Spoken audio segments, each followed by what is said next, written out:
원? 자 그리고 지금 부스터 분노 관리도 잘 돼 있고요. 자, 이거 전력보다 한타가 중요해. 한타가 중요해. 눈이 한타. 지금 뒤에 나왔어요. 자, 그리고 부스터. 일단 야 이거 일단 쓰고 이 일단 선수. 이렇게. 아 나르. 나르고 대박이에요. 완전 대박. 노트바 잡혔고요. 내가 지원 사격. 아 지원 사격. 너무 센데요. 한번 더. 몇 발이라고? 하하. 와, 제린 더블.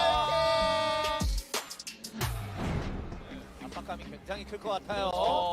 구원도 아래서 자, 올라오고. 슬슬 쪼이자. 일단 위치 포탑은 세우긴 했고. 차야 멀어요. 아직이긴 했는데. 차야 멀어요. 차야 멀어요. 그리고 뒤에서 뿅뿅. 차야 멀어요. 딜은 누가 합니까? 그리고 나를. 와. 아이고. 아니, 왜이래요? 방선이 몇 개씩 달아요. 회장님하고 면담. 회장님하고 면담. 아. 일로 와. 일로 와. 그 상태 제스트 너도 일로 와. 너도 제스. 알아 생명 5대0 에이스. 카르페가 혼자 있는 상황이었는데. 맞았는데 이후에 딜이 엄청 찰지게 다 들어가요. 여기서. 이거 카르페가 살짝 앞무빙 쳤던. 오, 그리고 스탑 푸시. 월광 포함. 월광! 그런데 잡혔는데. 루어. 가 진짜 좋은 플레이 나와. 그렇죠. 화면 KT는 좀 썰렁하죠. 이거 여기 있긴 한데. 자, 되나요? 와서 충공세로 아주 충공세. 오히려. 와! 브로그! 진짜 기가 막힌 플레이. 답답하다. 네. 답답하다. 승부수. 근데 근데 이거 되나요? 아, 이거 뿅, 좀- 뿅. 무리한 승부수 같거든요. 들어가요. 뿅. 근데 데미지 이거. 뿅. 아니, 너무 아니. 데미지가 지금. 그리고 바로. 와. 진짜 지옥이 따로 없네요. 도망가! 이게 도망갈 수 있나요? DRX. 해야 된다. 얘기하겠죠. 그래서 이거 괜찮아 보이는데요? 설마. 병 근데 와, 이게 이게 또 판정이 이렇게 그리고 돼서 불 꺼가지고 뒤태. 역으로. 레넥 세템이 빨리. 그리고 하이퍼가 잡힙니다. 하이퍼가 잡힙니다. 웨이까지 제거 완료. 근데 이거 맞아요? 보통 궁극기 좀 있으면 오거든요. 근데 일단 먹자. 일단 먹자. 먹어. 아니 이거 다 뺏겨요. 아니, 이거 먹으면 어떡해, 이거는. 아니 이것도 뺏겨. 덕담. 덕담 진짜 대황담. 이게 2라운드 MVP다. 아니, 마음을 놓으면 안 되죠, 그렇죠. KT. 마음이 다시 한번 길어져. 왜 들어올 거란 생각을 안 했을까요? 소련 등장이 왜? 다시 살아나자고.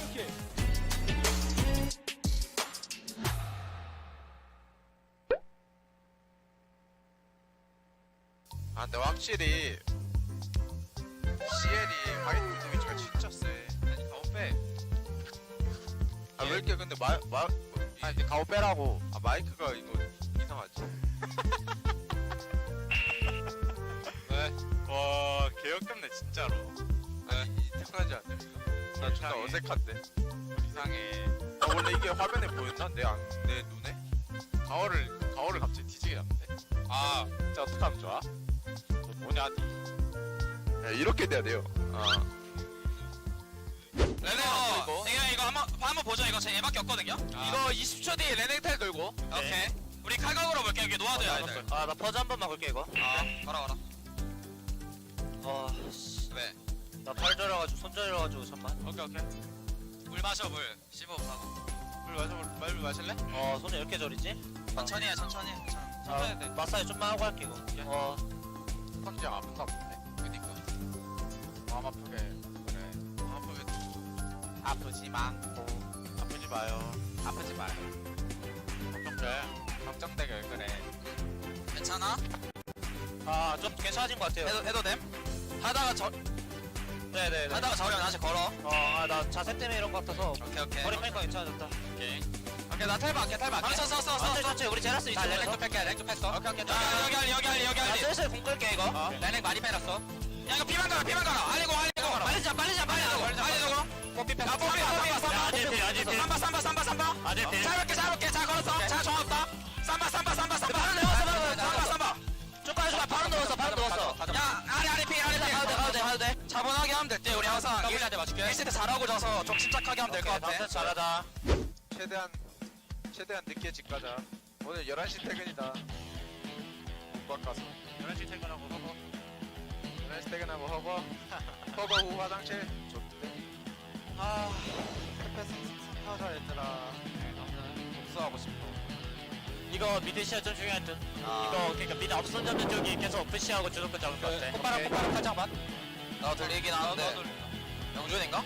영준인 듯. 지금 마이크가 아예 안 들려 그렇게 하면 이거 저 혹시 스펀지 좀 줄 수 있어요?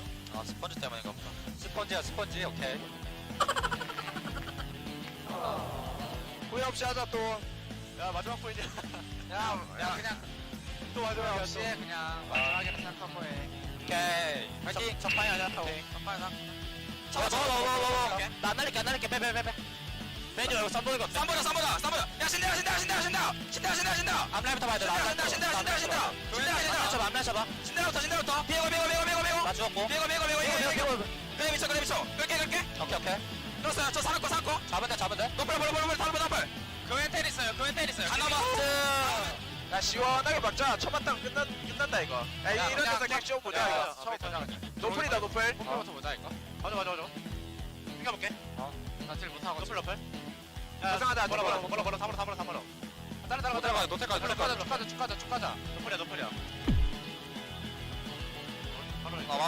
바로 미드 가야겠다 야 트럭스에 파밍하자 이거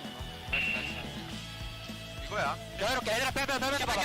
저 포니꺼 포킹하게 얘들아. 먹어 일단 먹었어.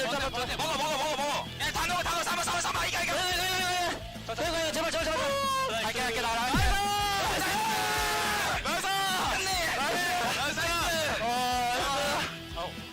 까비. 고생했다. 아깝다 두 번째 영상은 좀 아쉽네. 진짜. 근데 얘들아 원래 이기는 거긴 했어 우리가. 인정 안 좋아해도 돼. 됐어 좀 담담한 척 이게 상성 DRX 고생했다. 승리의 인터뷰나 하자. 나이스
Good howdy, everyone, and welcome to the LCK Challenger 2023 Summer Playoffs. Woo!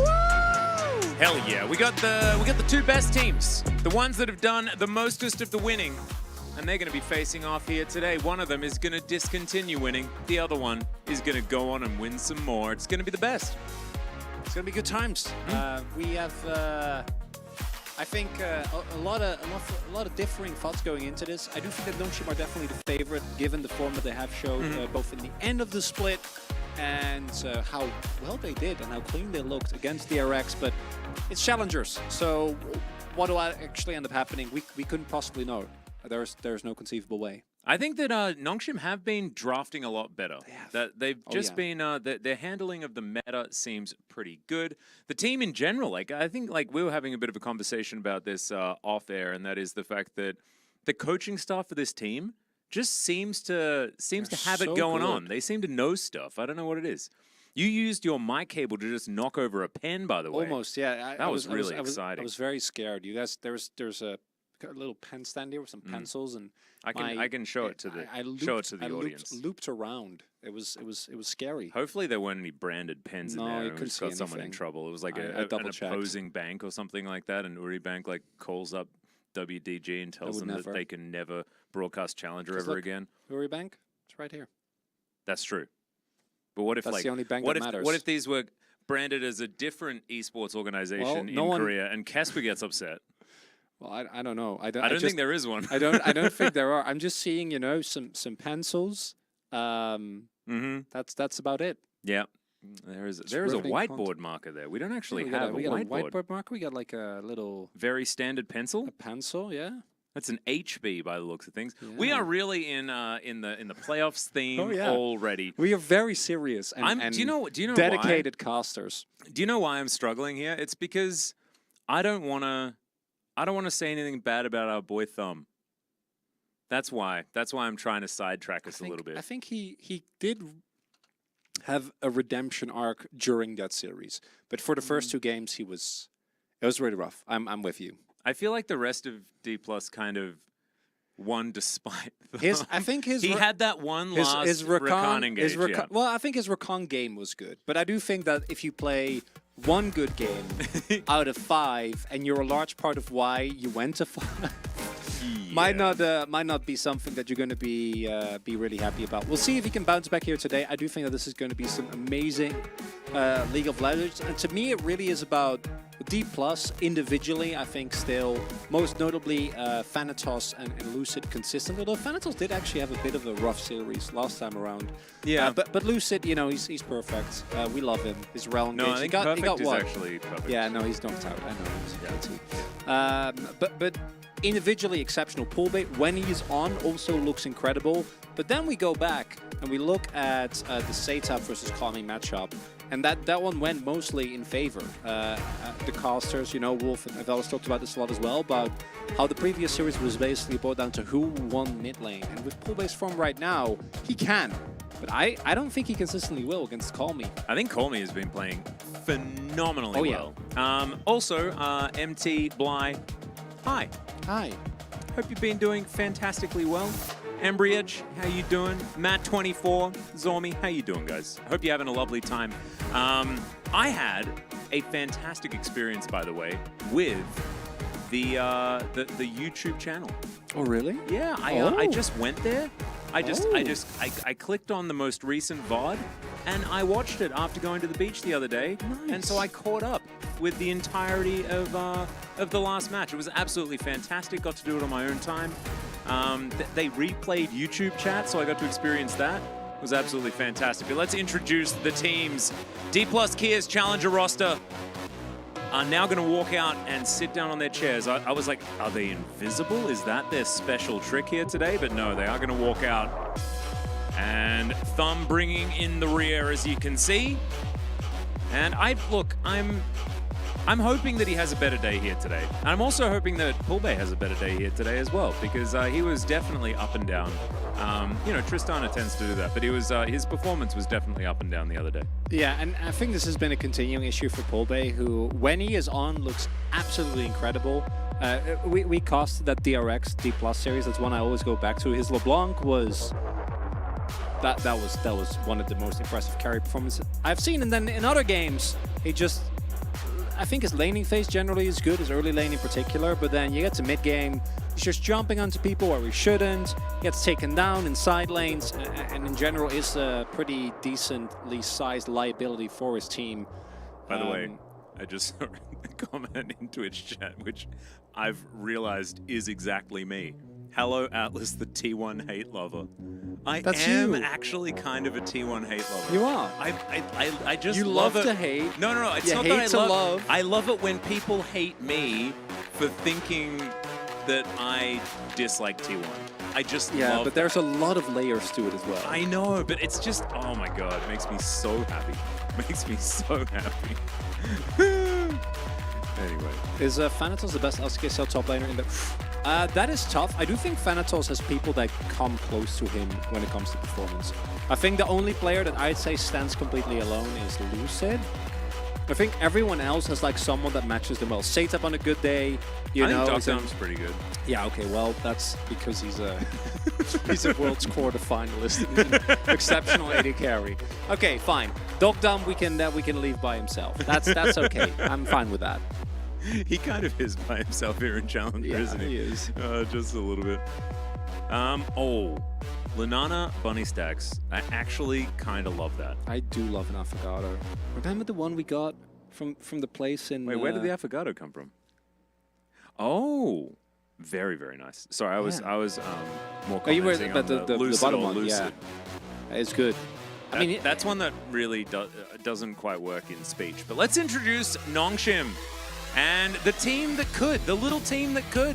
Of course, with another relatively large name. We were talking about Dogdom before, but Vital has also, you know, played in the LCK, played overseas, played in Australia, of all places. some tiny man.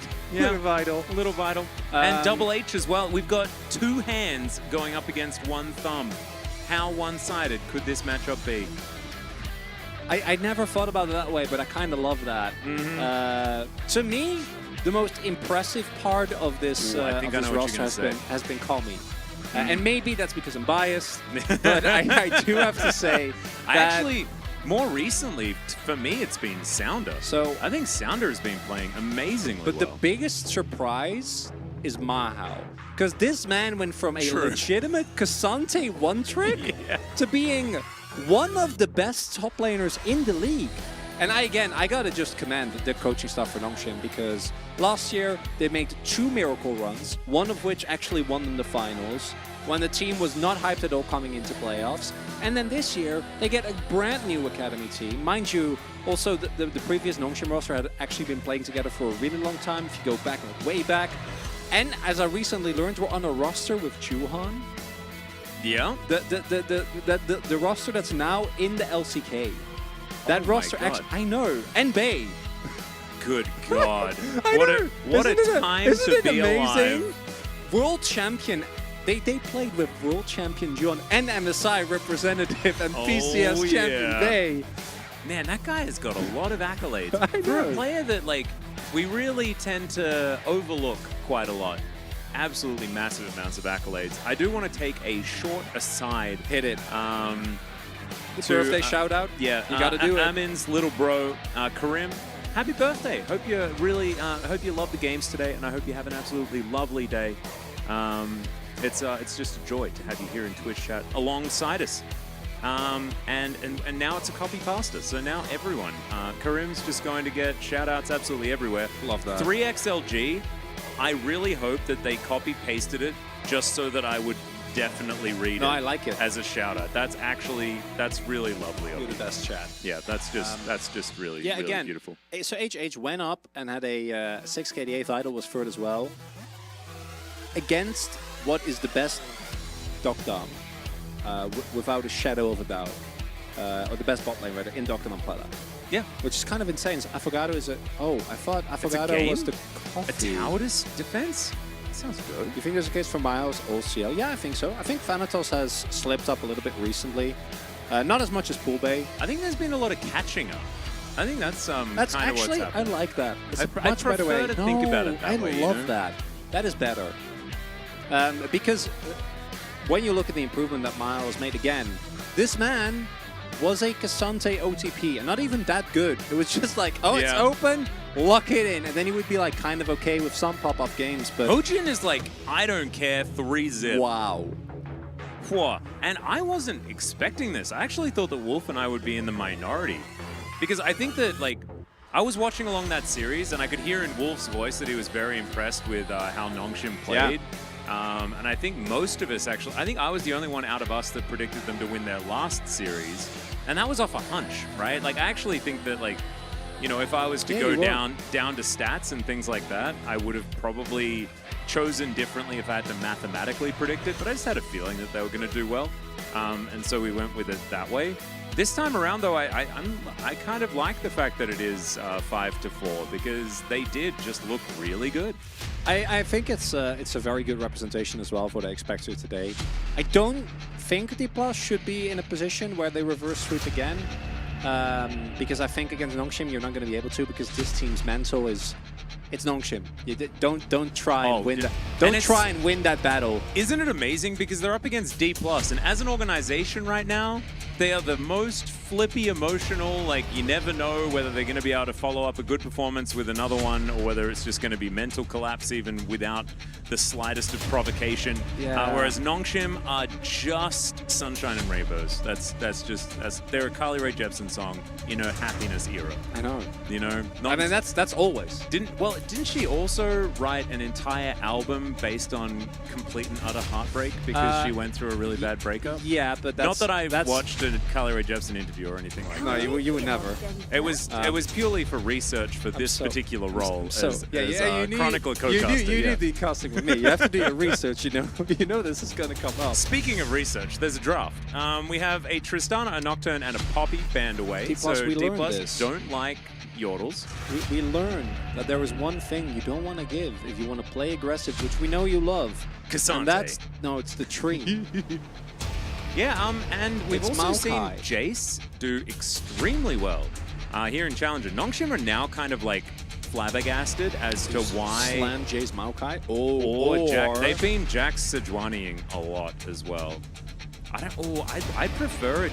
I'd almost prefer Jack's Maokai. It's weird, but Jack Sejuani, like, you don't want to give away Sejuani Renekton but on now the other D+ side. can go Kaisa Jay's Maokai?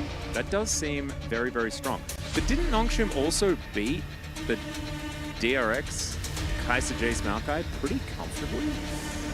When they were playing? I'm trying to remember, but I'm pretty sure they dispatched of it relatively well. They sort of played both sides of the matchup, which is why it started to look pretty one-sided. But Yeah. D+ are a different team, and this does rely on powerful mid-jungle. Lucid isn't on a carry, and that makes us a little bit worried, but this is a good pick for Poolbay.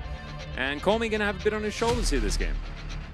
And right now, Nongshim setting up for a draft that's just very well-rounded, but not necessarily something that I think is going to be insanely strong. Well, the main issue I have is that D+, if they played as well, like the double poke of Kaisa and Jace is so obnoxious. I think it has a very smooth power curve as well, because Jace really kind of bridges the gap of where Kaisa becomes obnoxious, particularly when you have a Maokai set up with it as well.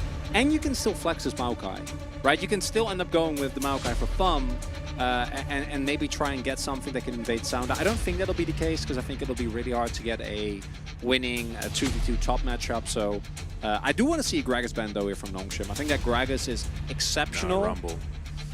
So I think Rumble is a lot stronger when it comes to the offense, but I do think you can shut down the Rumble, particularly because Vanitas looks a little bit dicey on it. Oh, and Rumble Maokai isn't exactly the greatest of 2v2s, especially in the team fighting is amazing, but the 2v2 is definitely definitely a weak spot.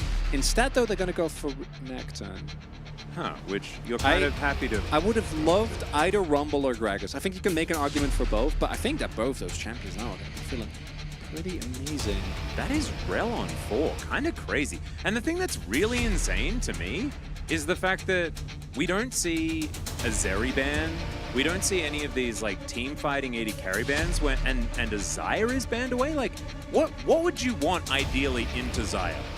Kaisa and Jace, ideally. They're like the two best champions in the meta right now for dealing with her. I don't like the Xayah ban either. I imagine it's because the laning phases we've seen has gotten more and more Xayah favored as people have gotten better at like pushing the leads there. Yeah, this composition from D+, I think, is kind of... And it's kind of revolting. Kind of revolting. Is it going to be Samira? Samira? Yeah, that's actually what I'm looking towards. You can also go Neela. The most obvious though is Zeri. Yeah, definitely going to be the case. If you can get to mid to late as Nongshim, I think that obviously composition has an incredible amount of team fighting power, and I think the Sejuani-Rel combo is definitely one that is really threatening. But if D+ ever get a lead in this game, it's going to be unplayable, and I think that D+, their early game definitely has been fairly decent. And I think the only matchup that they're really losing is top 2v2. I would agree. I do think that a place to play through for Nongshim is the bottom lane. Rahel and Thumb have certainly looked like they've had their fair share of weaknesses. Of course, the Rakan has been Thumb's best-looking champion here in the playoffs thus far. And so hopefully he can have yet another good performance. I think this game is going to be really telling as to the form of these two teams. Because if Nongshim wins against this comp from D+, like, you do bonus damage to the mental of your opposition if they come out with the pride of place Maokai Jace composition and then just fall to this casual team fighting 1-4 composition that Nongshim have put together. I think that there are a lot of ways to win the game as this Nongshim comp, which is really, really nice, and it is well-rounded, but like you say, they did give away a lot in order to get it. We'll see if they're able to punish early, because I do think that the D+ composition is a 2-carry composition, can run into trouble if both Poolbay and Rahel are set behind. But that will mostly come down to like 5v5s or 4v4s outside, again, of top, which it is definitely hard post 6 to punish Thanatos on this Cassante. We'll see if they're able to get something going earlier. But as long as Nongshim don't fall too far behind, I do think that like if the poke gets online, and you're playing into Maokai, one of the most oppressive champions that we have in the game, when it comes to playing from a lead, it can just leave you with very little space for missteps. Very true. I'm very excited to see how this one is going to go. Let's jump onto the Rift, do some rocking out, have a great time as we head towards Game 1.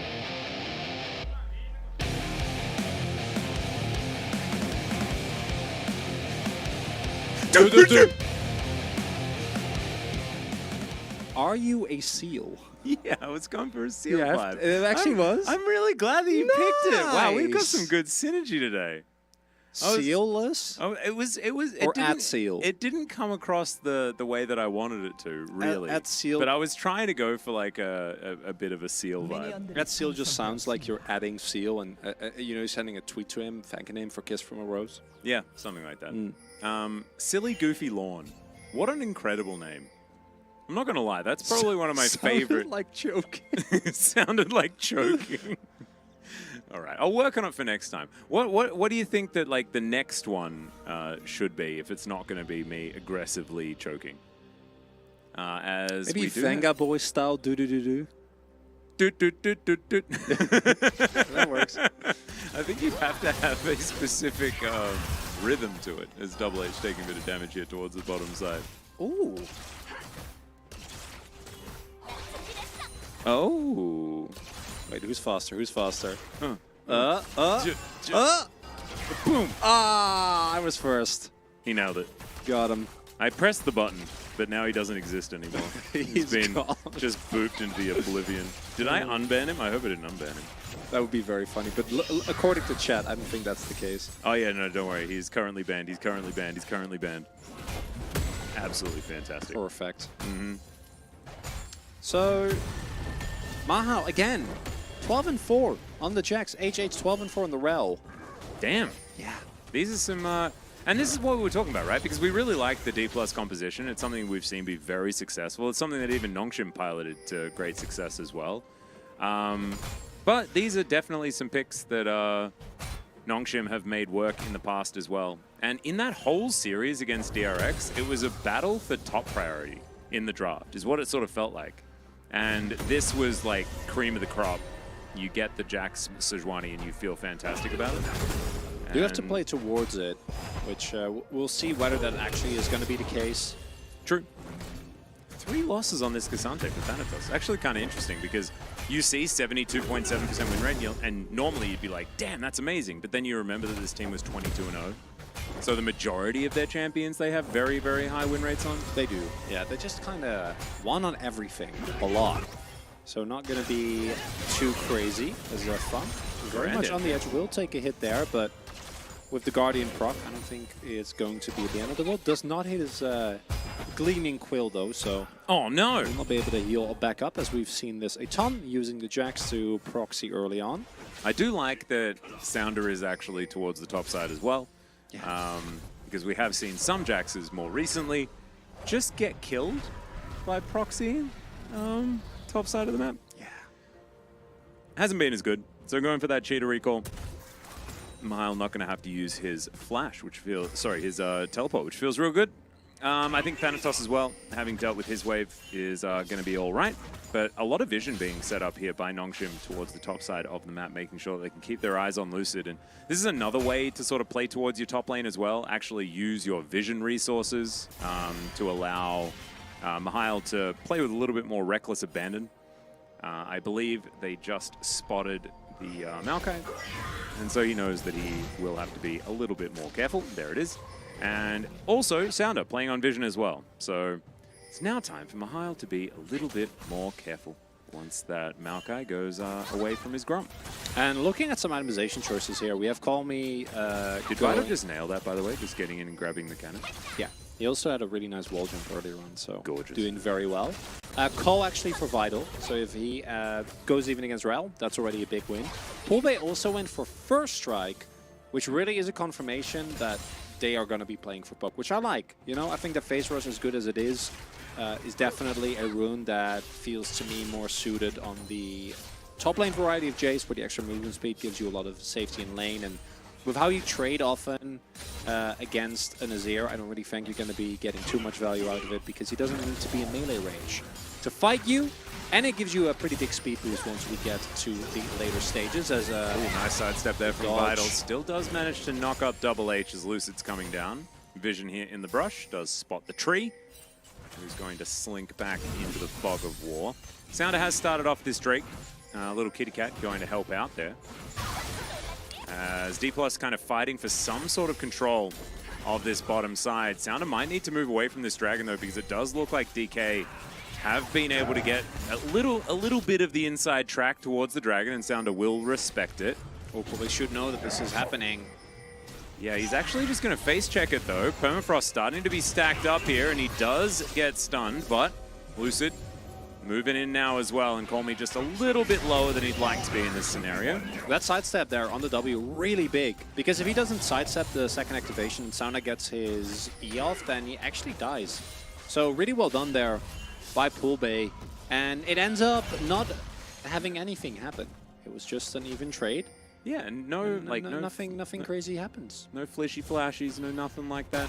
No gameplay. Yeah, just eating some honey fruit here. Mihail basically on honey fruit spawn. I think honey fruit tastes like honeydew melon. I would assume so. Right? Or honeysuckle. Never had that. Flower. Have you had what's your opinion on honeydew? I'm not a huge melon guy, just in general. I love them. Big fan. Watermelon is the best, obviously. I think my mom tried to feed me too much melon when I was a kid, and I just got sick of it, you know? I mean, what is it? Cantaloupe? Cantaloupe was I think that's honeydew melon. I think it's the same. Basically the same. Yeah, I like them, but I know that it's a very popular opinion for people not to enjoy them.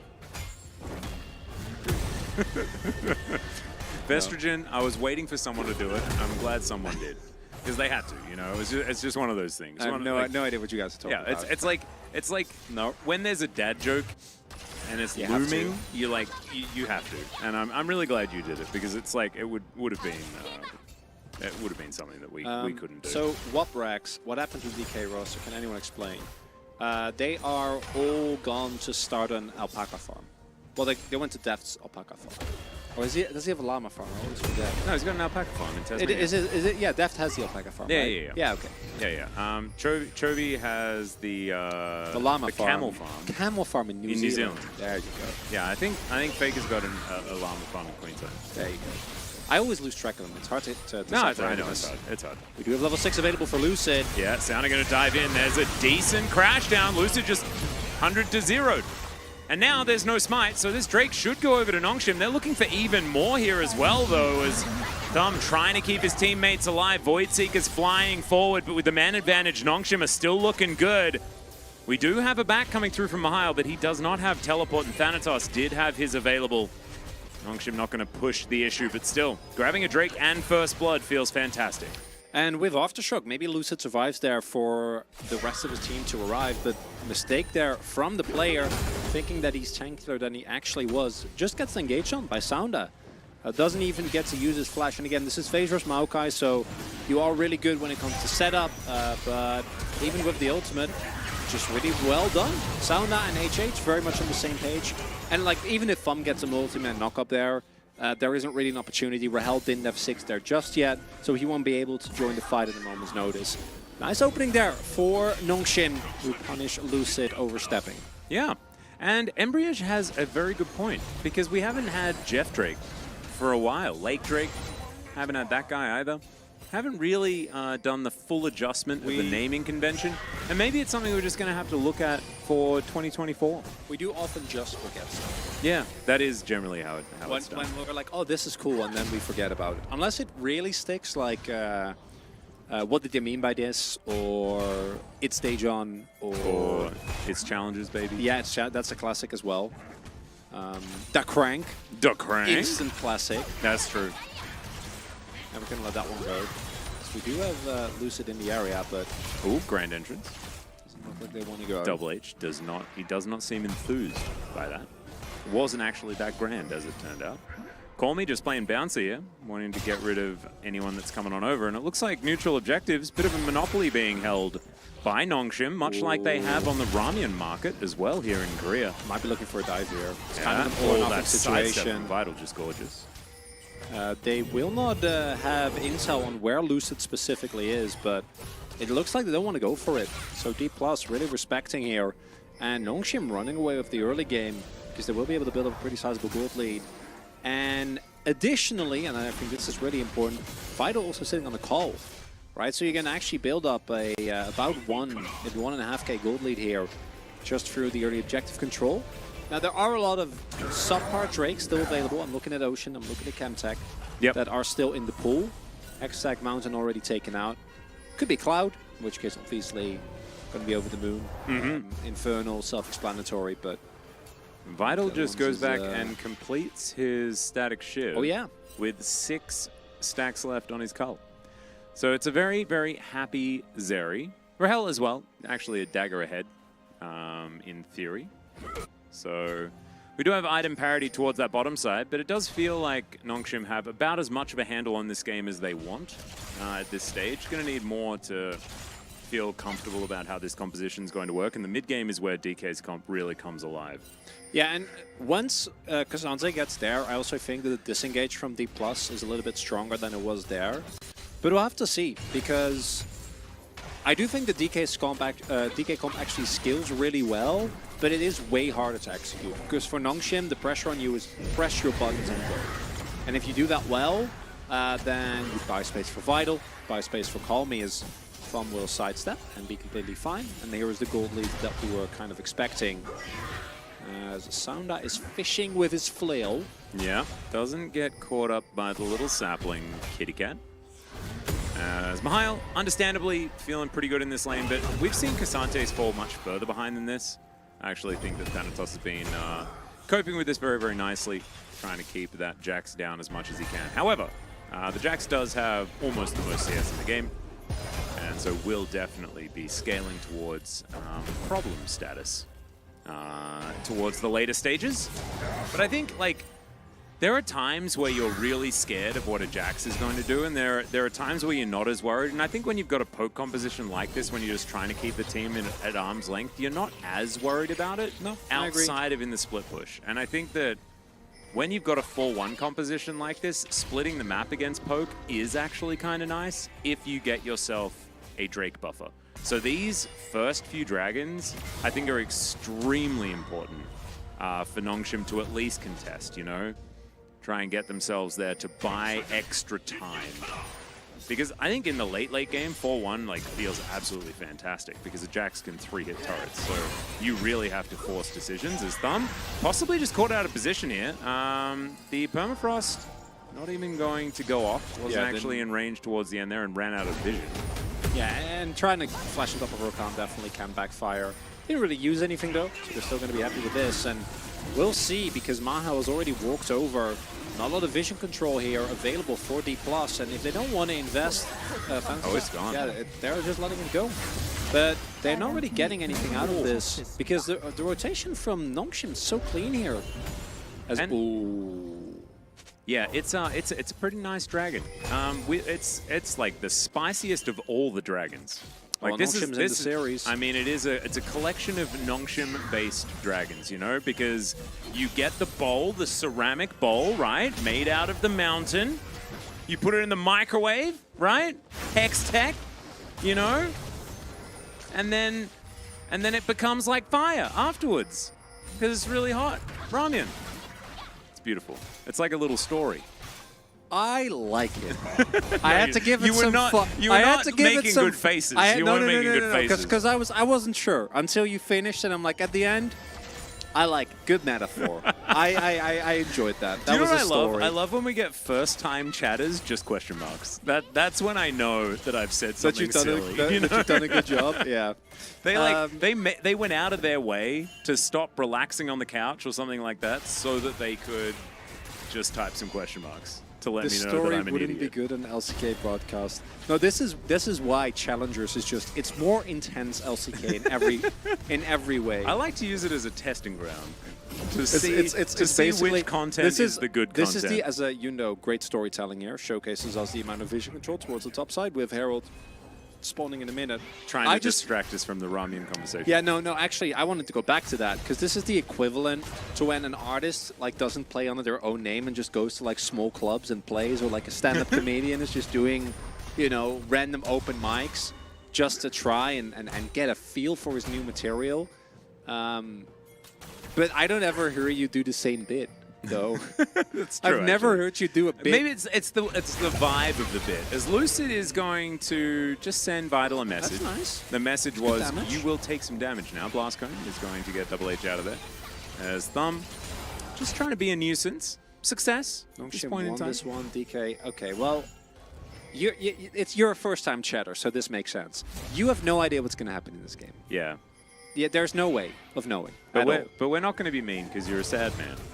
And so Oh, I don't we know. wouldn't be mean about it. You know, maybe they're just giving your opinion on the game. You get the benefit of the doubt, but welcome Is to that the real Challengers. Dagon? Hey, brother. Wait, the real I'm a huge fan of you Oh too. my God. Especially your Dagon? hugs. It's especially your hugs. The man If- hugs like nobody's business. If Atlas says that you have good hogs, that's a big compliment. He is a solid hugger. 100%. 7th time chatter. I'm tired. I hope you're not tired soon, Hagu. I hope that you find And whatever tires you. His name is like an exasperated and in Hagu. Korean. Yeah. It's like, Hago. What else do I have to do? You know? Oh, man. Anyway. So, first turret blood went over to D+, but it just meant that they're even on gold, and now the second Herald also gone over. Nongshim has gotten every single objective, and I think there's an argument to be made for D+, that they want to go in as soon as they hit their 1 spikes. Those have now been hit. Obviously, Rahel will be getting his Nashor soon, which is a pretty decent one, but if you actually wait till 3rd, I am a little bit worried, because I do agree with you. I think the fact that Nongshim will then be able to just give up Drakes will make the Jax a much bigger threat. On the flip side, though, it is an interesting situation, because I really don't think you want to be giving up any individual Drakes in this one. I think Nongshim actually just wants to like full 5v5 for every single one. Because Infernal Drakes individually are so insane. Yeah, and true. particularly for a 2-carry composition, like the weakness that Poolbay or that D+'s comp have, I think are very much mitigated if they get like 2 or 3. Even if they don't get Soul. Yeah. If they get like 2 or 3 Infernal Drakes, that's always going to be tough. But the way that Nongshim have been playing the macro, I think is a lot better, right? And this is something that D+ struggled with against Hanwha as well. Just rotations, early vision setups. It's really clean. And again, this team has been in Challengers for a year, and they're taking tempo backs a minute and a half before an objective. They're setting up their vision appropriately. All these things that we even see LCK teams at times struggle with. Absolutely. Not to mention the fact that they've also got some sick mechanics as well, as Thanatos is going to deliver Mihail to a place where he doesn't really want to be. Blastcone creates some shenanigans, but it is just going to mean that both of the top laners are going to back away. Ulti in trade for nothing, though, and so therefore probably feeling pretty good as Mihail for his next trade. And look at this, now just going to be hunting down Thanatos. He's managed to at least push him back with the W. But still, Jack's starting to win out pretty strongly here in these side lanes. There was something that I wanted to add, but I forgot. About Hoax, maybe? No. It was about the game, weirdly Hoax enough. landing. This is And big. Yeah, this is what D+ want to be doing, and this is actually before They're the doing 2-item it. spike that I was expecting Poolbay to play Nice. around. Nongshim going to be thanking their lucky stars that they. Yeah, this got one that should Drake. definitely be going to D+ with the amount of control they have now. They do need to actually start it though. They haven't done that quite so much. As Lucid actually going for a bit of a greedy route here. Nongshim are going to be able to buy them a ticket to the river by throwing Shirley into the mid lane. She know is about going these to go decisions. for a bit of a headbutt. And yeah, Sounder just walks on in and starts this Because up. HH was actually chunked, and you gave him time to walk back. We'll see if D+ can get control back of the pit, but not very impressed by what happened here as the teleport from Mahao comes in. Yeah. He is going to turn up. That is immediately Thanatos joining him here as well as Vital throws out an extendo beam just to try and break up this fight. There's a blue buff actually waiting for someone on DK to come over and collect it. Looks like Thumb's going to take that one. And now the Drake is being contested. Just under 50% health as D+ grabs some control. There is the smite for Lucid. They managed to lock that one down, but can they win the team fight is the question. Double H trying to find his way in as Thanatos will be permanently frosted and then delivered to the fridge. Vital going to collect that one out as Thumb able to escape. Mihail choosing the target with the most mobility on the team was probably suboptimal, but sometimes you just got to hit what's in front of you. And now with Thanatos dead, Nongshim do have a little bit of control of the map that they can utilize, but at just over 20 minutes, they're probably not wanting to head towards Baron. And a lot of the poke not actually landing there. If Poolbay hits another shock blast or two, if Rahel actually is a second item, I think that the damage would be looking a lot better for D+. It's really good that they actually get this smite, because otherwise they would be in deep trouble. This was just a pure flip. And then here, unfortunately, Thumb isn't really able to have a big impact. They don't actually proc the W on HH. His plasma stacks don't actually go off, so it's not an even trade. And Mahao also on the flank. I think the call to back off there from D+ is fine, but they do leave Thanatos out to dry, and even with his ultimate back up after that topside play, will be going down. But this is an even trade, right? You get a kill on Nongshim, but you give over an Infernal Drake, and again, I do think that D+ definitely uses. And I think Fun mechanically this game actually has been looking a lot better, you know, just his movement, his sidesteps, but in that team fight did seem a little bit lost. And then you cast a curse. I mentioned you had to do it to him, didn't you? Has to flash. As of course, his grand entrance is now on cooldown. It was literally, it was actually the one. It was the first unforced error that he's made all game, and you made sure that it happened. Unbelievable. I know. It's just one of those things. It's Thanatos looking for Sounder here. The rest of Nongshim ready to back him up though. Mild towards that bottom side with no teleport. Someone needs to catch that wave. This is D+. I don't know about this. The rotation, I think, a little bit sloppy. He's going to give Mahao a free turret here. He's sitting on a bounty. And this is the thing, like, Rahel is going to get slowed down. Emperor's Divide needs to be flashed there. And Rahel now, without that one, Killer Instinct dives forward. Glacial Prison not going to find the markers. Rahel is so incredibly low, and they take down Vital. Oh, man, just baited in. Sounder going to have to flash away. Twisted Advance, Bramble Smash, and Sounder having to run as fast as his little legs can carry him. He's burning, but it's not enough. And he will survive with about 20 health or something like that. As DK, yeah, they're just going to move straight over towards this Baron. And Double H, he will get vision, but is there anything that they're going to be able to do about it is the question. Teleport in low. This is from a very early Baron. This is very dangerous. Grand Entrance is about all they can really offer as D+.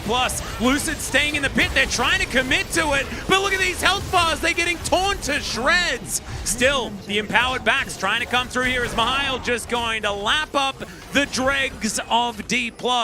And trading 3 for the Baron might still be worth it depending on what we see in the future. I think it might be even. I don't know. This game is wild, Atlas. As D+, if they get that kill on Sounder, that doesn't change the fact that you're doing a very early Baron here, right? And the health bars are actually quite low from the chunk, and even without Kami having his ultimate available, not going to be enough. And because specifically Rahel and Poolbay need to get out, look how long this Baron actually takes. Goes down to 600, but it's smite versus no smite, right? And then Mahal here, credits in, goes over, make sure that the Thumb and Poolbay don't actually get to back. And it is currently a negative Baron power play because they had to give up 2 turrets. I do think that they'll get mid and the outer top. and it'll just be even, I think, by the end of it. But Mile getting fed is huge because, as mentioned, giving the Jax a win condition is definitely a problem. As HH is definitely He's very dead. Yeah. And that's Rahel picking up yet another kill. So he has that's 2 gonna now. be Rage Blade almost done after this. I would have really liked Ludens, especially because he's so AP, but I do think that this build is a bit more consistent, and you are playing with the Jax, who will jump on top of you, and you can't auto him during Counter-Strike. But outside of that, having the ability to do some damage is still quite nice. And game continues to be even, Atlas. This is a good opener. It certainly is. I am a little bit worried for D+, though, because I think that in the ultra late game, I don't know what you do about Mahal. I don't know how you stop him from just killing your Nexus. No, ultra late game, I think poke always will fall off. So I think you have until like 45 minutes. Eventually the defensive itemization becomes way too strong. But I also think it's almost impossible for Nongshim to like ever proactively take an objective because of the poke. But that's why the Dragons were so important for them to collect earlier on, because if you have to force D+ to come to the objective that you choose, that's when you have so much power against the poke. We are looking at it actual Thanatos as he was trying to threaten a pullback into the turret there. Mahal is like, I'm going to proxy behind the inhibitor turret. As D+ going to push them away from this this outer that is on its very last legs. Sounder taking they a definitely bunch want to get the of Dragon, poke. though. Dragon is absolutely huge here because it means that D+ actually start threatening closer to Soul. And again, I do think a lot of the issues that this comp might have are very much alleviated, as we did see Vital actually take a hit there, by the access to a Drake, and it does look like Nongshim is going to opt out of trying to contest this. Still the macro call, I think, from Nongshim doing really, really well. They are able to trade 3 turrets, and D+ end up getting none. But they do get a second Drake, so it's favorable for Nongshim, but the Soul at the same time does feel like a win condition for D+ because of Kai'Sa and Jace get access. I think actually, to like, a Soul, if you manage Infernal, to keep getting all of these Drakes over and over again, uncontested like this, then the poke composition will be fine. I think poke uses Infernal better than any other type of composition, because you just get to sort of free hit and fish, and then if you land one, you get massive amounts of damage with the Infernal Soul. So I do kind of like that, and with 2.5 items now for Pulbe, he is kind of slapping, as well as Rahel, who, like you mentioned before, after that kill, goes and collects his Rage Blade. He's a very happy boy. Thanatos has a Force of Nature, as well as his Crossfire Gauntlet, so he's also starting to get very, very tanky. I don't think that Mahal cares in the slightest about what's going on. He's going to build his Breaker of Hulls, and all the boats are going to shiver in fear at this guy, and who could potentially... Why doesn't Jax have a skin where he carries an oar around? An oar? Like Fisherman. It's not Fisherman Jax, it's like Sailor Jax. That could be cool. I could and see he just that. smacks people with an oar. That'd be cool. From his dinghy. Very specific phrasing, but no, I get it. What Scout is League full of fraud? No, yeah, very, very good, Mr. Shika. That's a challenger fan right there. This league is bad. None of these players are good. Yeah, none of them. Sounds like an awesome idea. G2 fans now comparing the team to Challenger's team. Oh, I think G2 are absolutely fine, don't you worry. That being said, I've actually started to get confused myself because I feel like Challenger has really upgraded. Like, we need to realize the fact that Nongshim just brought up their entire Challenger roster and they weren't the worst team in the LCK. They weren't. But they were a middling team in Challenger, even though they won. It's also, you know, like, oh, my team full of LEC veterans is better than a 16-year-old called Fuck. Yeah, I don't think that. Yeah, I don't think that's really that's not the point. But these are just they're really great players, and there's also really great coaching staff as well. Obviously, based on the fact that Nongshim have kind of come out of nowhere, have improved so quickly this season. There are just a lot of smart people behind a lot of these teams.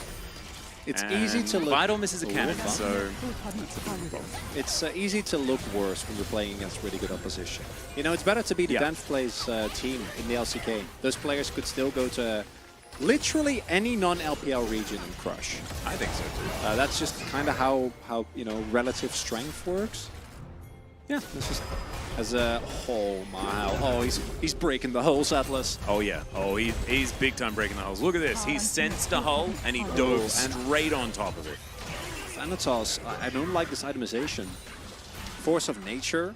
If you go Sunfire and maybe Warmox or something similar, you at least will have the health bar to kind of try and keep mitigating these Jax. The lack of wave clear that is provided also is rough, and there is a lot of AP damage on Nongshim, sure, but that's not who you're going to be playing against. Even with the mixed damage. It means that Vital gets to build this Bloodthirster and not even too upset about it as Emperor's Divide comes down, but that Azir is just dead. Sounder now looking to answer it with a kill onto the thumb, and now Vital has got his claws into Lucid. Not going to be able to twist it, advance away from that one. And in the meantime, the biggest problem is going to arise. The Jax that is unmitigatable. Okay, let's see whether Poolbay can actually stop this from happening as he does find a two-man stun, gets pushed away, and then immediately dives back in. Poolbay almost just murdered by his top laner. It's an absolute disaster. Mihail flashes away, but he's still going to be dead. And Nongshim, in the meantime, are looking for a Baron. TPs are available. Yeah, Rahel coming on over here.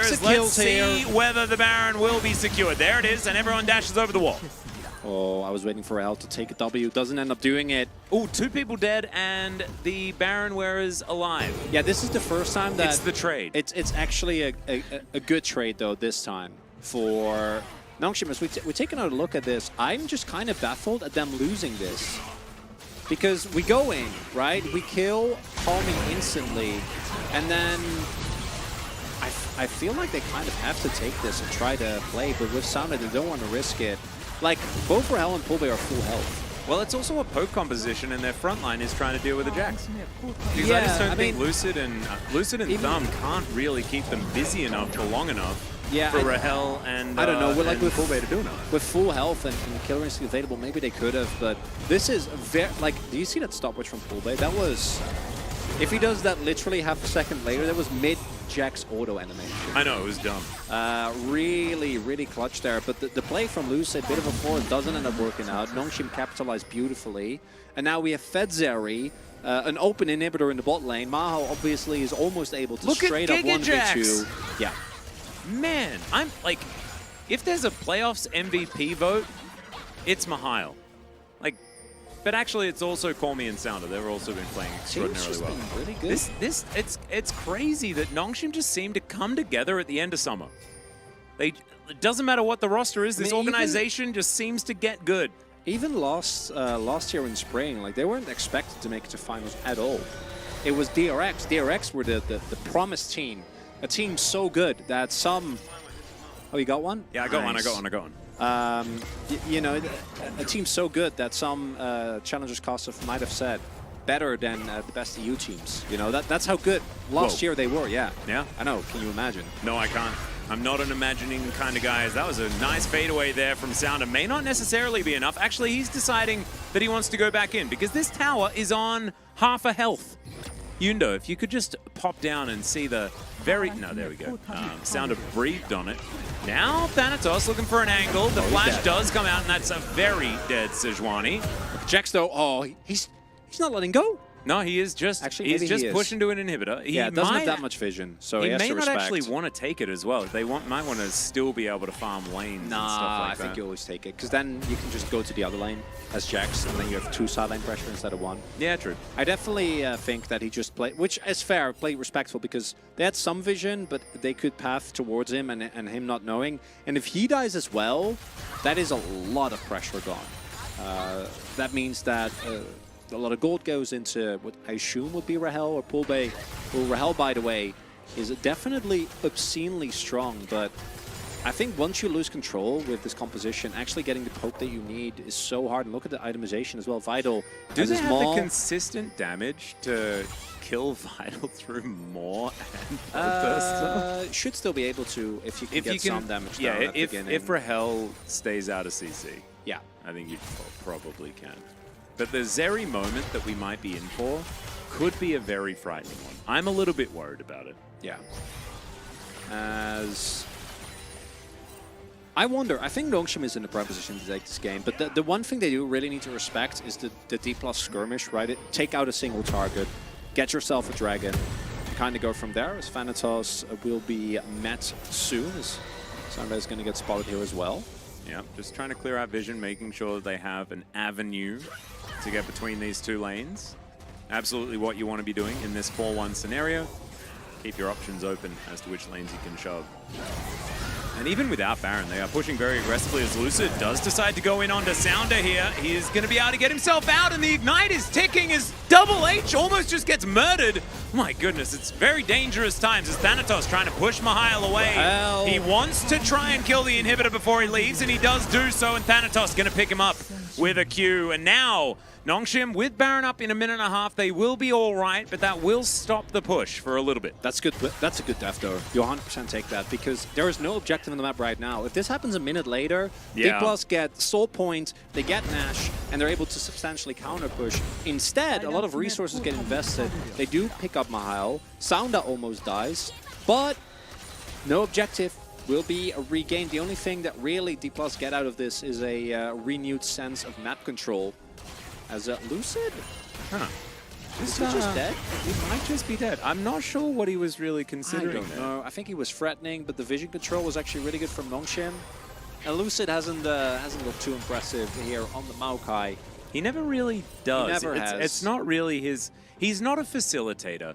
He's an assassin. I think his Rel was exceptional, but Rel is different in that I think that your impact you can have in team fights is very different from Maokai.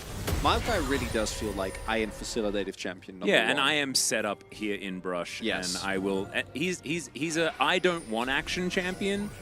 And Nongshim looking for an angle here as Glacial Prison is going to connect onto Thanatos. Let's see whether he can do some Cassante things here as he dives into the backline. There's an all-out onto Double H, who is just going to Magnet Storm the Cassante. Mihail now diving in. Thumb gets bonked on the noggin, and a Nature's Grass flies through and does basically nothing here. Rahel has to cleanse to get himself out of the way, and now the poke is following up. Minion Wave gets in the way of that Void Seeker.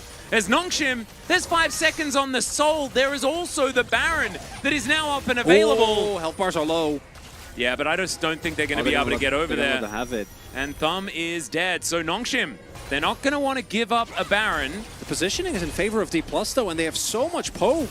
I would have thought that they'd just head over and try and grab themselves a Drake, though, in the meantime. Thumb is going to be alive. Yeah, this is a little bit of a worry. Mihail is going to head on over and look to take this dragon. They want to force him peeling off right now. Well, Nongshim know exactly what's going on. They could just go for this one. I think have to getting hard the force Soul right now is definitely good. And so in they go. There's the Emperor's Divide. It lands immediately onto Rahel. He is going to be able to get himself out with the Killer Instinct and the flashes. The Azir is once again going to go down. And there is the Soul, like you say, Chronicler. But they take down the Rel. They grab the Azir. And now it's just Vital against the world. Mihail moving in as well. But the poke is raining down. So D+, they'll collect the Baron in trade for the Soul.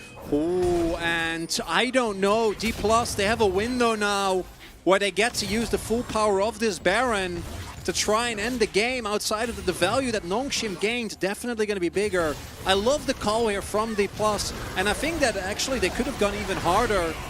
This shove from Call Me ends up forcing out a lot here, but Rahel does stay alive crucially. And because of the fact that Jax is in here, the fight is very favorable for D+, even without Fun being there.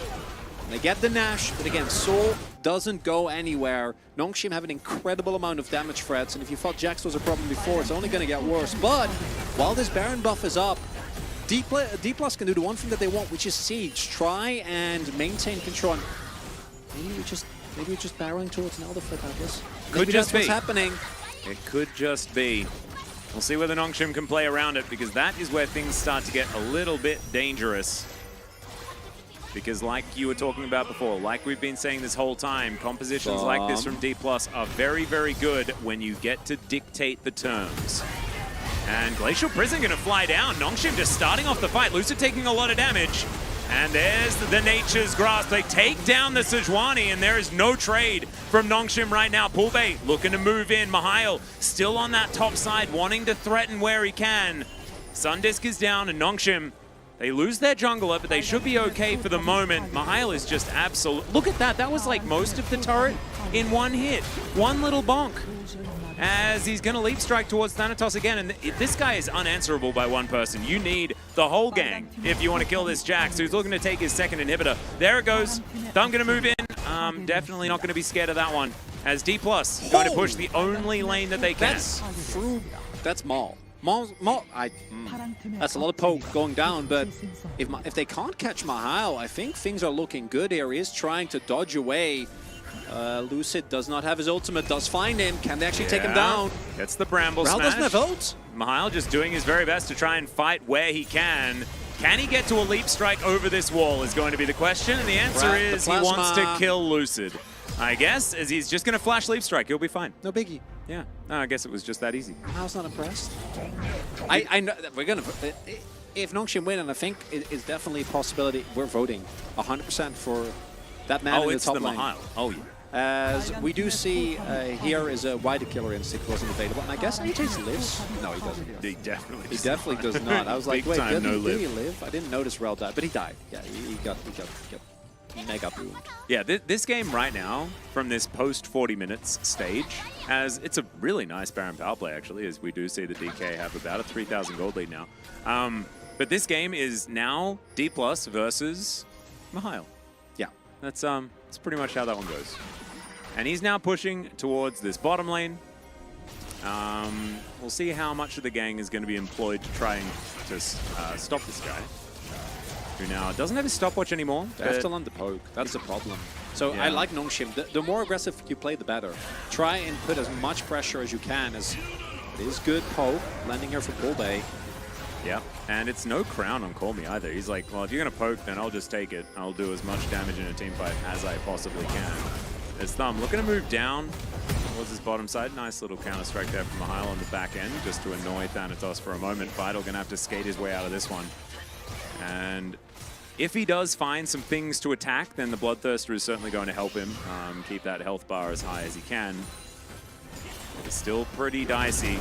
And Elder is up in just under 2 minutes. The Baron pretty synced with it as well. As Glacial Prison goes wide, Sounder showing some nerves, showing some cracks here in game one. Hasn't found all of the ultimates this time, as Mihail is just able to just attack. Yeah, well, we'll see whether he can find another counter-strike. He does, but it's not going to be enough. And they do manage to take out the Jax. He gets another inhib, though. So 2 inhibs down. Is that going to be enough to be able to let them fight? Again, the timing from these deaths from Mihail are like unironically really good. Giving your life for an inhib at this point, 100% worth it.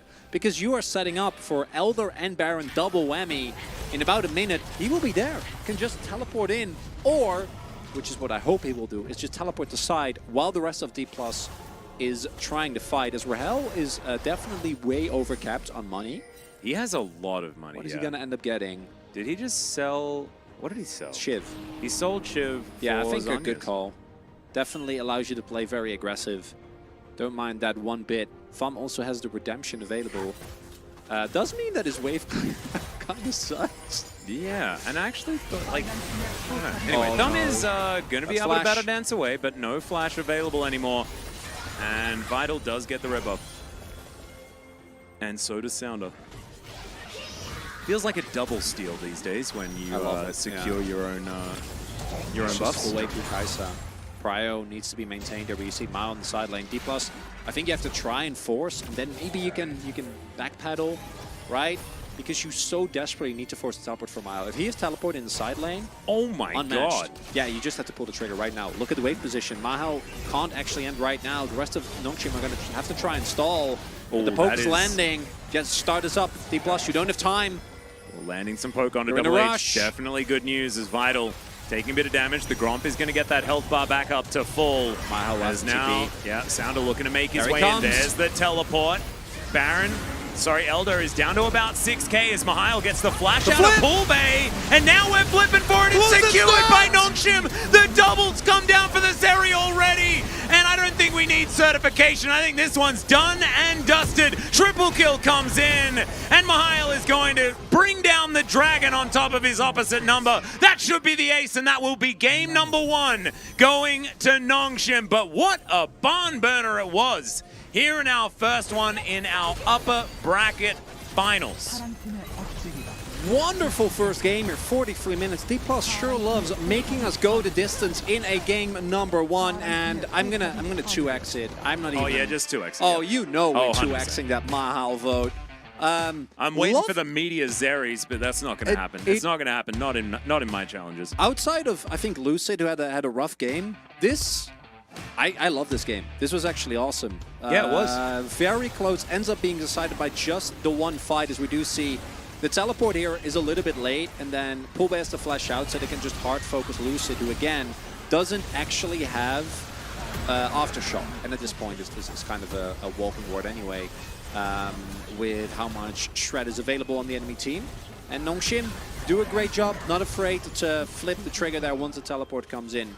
And I think a very deserved win here, but D+ made them work for it. And if this is an indication of how this series is going to go, I'm actually just like sitting here kind of just amazed with how well Nongshim played it out. You can see like that was almost 50k damage done by Rahel in that game, but the mitigation of the value of the poke was just beautifully done by Nongshim playing around split push. And Miles not getting Jackson. I would assume that and especially not on red side. No, I think we ban it against him. I think it has to go. Yeah, it has to leave because he was incredible. And what is again, and I'm gonna give all the credit to the Nongshim coach and stuff, man, because I don't know most of the guys, but I've of course seen them last year, right? We've seen them this year, just walking around at challengers. How they are able to get an academy team, which, you know, after a year, they're challengers now, but I think the first year you get some leeway to actually play well around split push. Wasn't perfect. You know, there were a couple of opportunities where they probably could have stalled and like faked and have Mahal like draw even a little bit more pressure. But this level of awareness around how to split push from a team this young, hats off. I think it's awesome to see. It's just really beautiful coordinated play. They knew what to do, when to do it, how to play around the win conditions of their composition whilst also mitigating the win conditions of their opposition. And we've seen that is very difficult to do even for the very top teams in, you know, of any region, right? So I'm just very impressed by the navigation that was fun. Of that one. And I love it when League of Legends is a team really getting what they're trying to do with the tools that they've got. As Mihail gets a very Delta Tower. Delt to Tower. I prefer Delt to Structure, but I guess Delt to Tower is going to be okay here. 15.4 thousand damage. Not too bad at all. A whole bunch of farm as well, and even just kind of did a lot of damage to Thanatos over and over again in that lane, who did kind of get punished. Yeah, DPM, CS, none of this matters. No, the only thing that matters is that top column. Delta Tower. His CC score was 24/7, baby. He was always CC. That is called always CC. Perma CC. Perma CC 24/7. 365.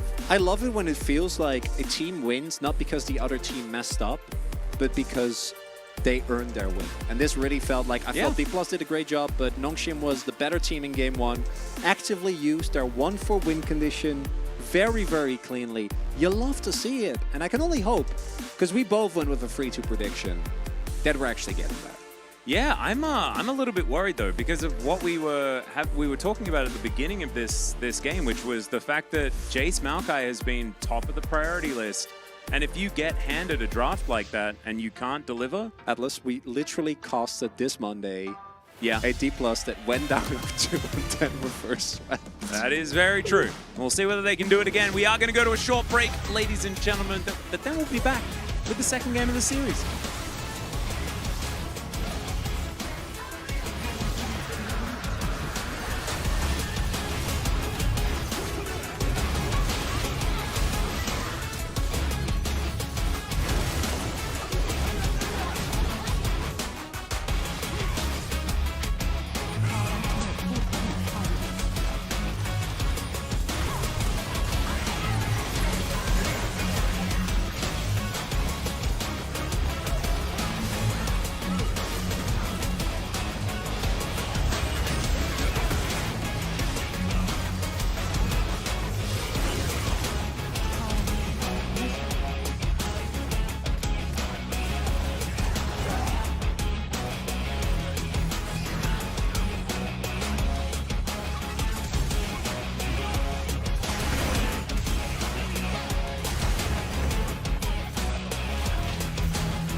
G'day everyone and welcome back to LCK Challenger 2023 Summer Playoffs. I'm Atlas, I'm joined by Chronicler and some glorious artwork here as we challenge to the top for this cup right here. Man, think about how much Nongshim Ramyun you could have in that cup. An extraordinary amount. Too much.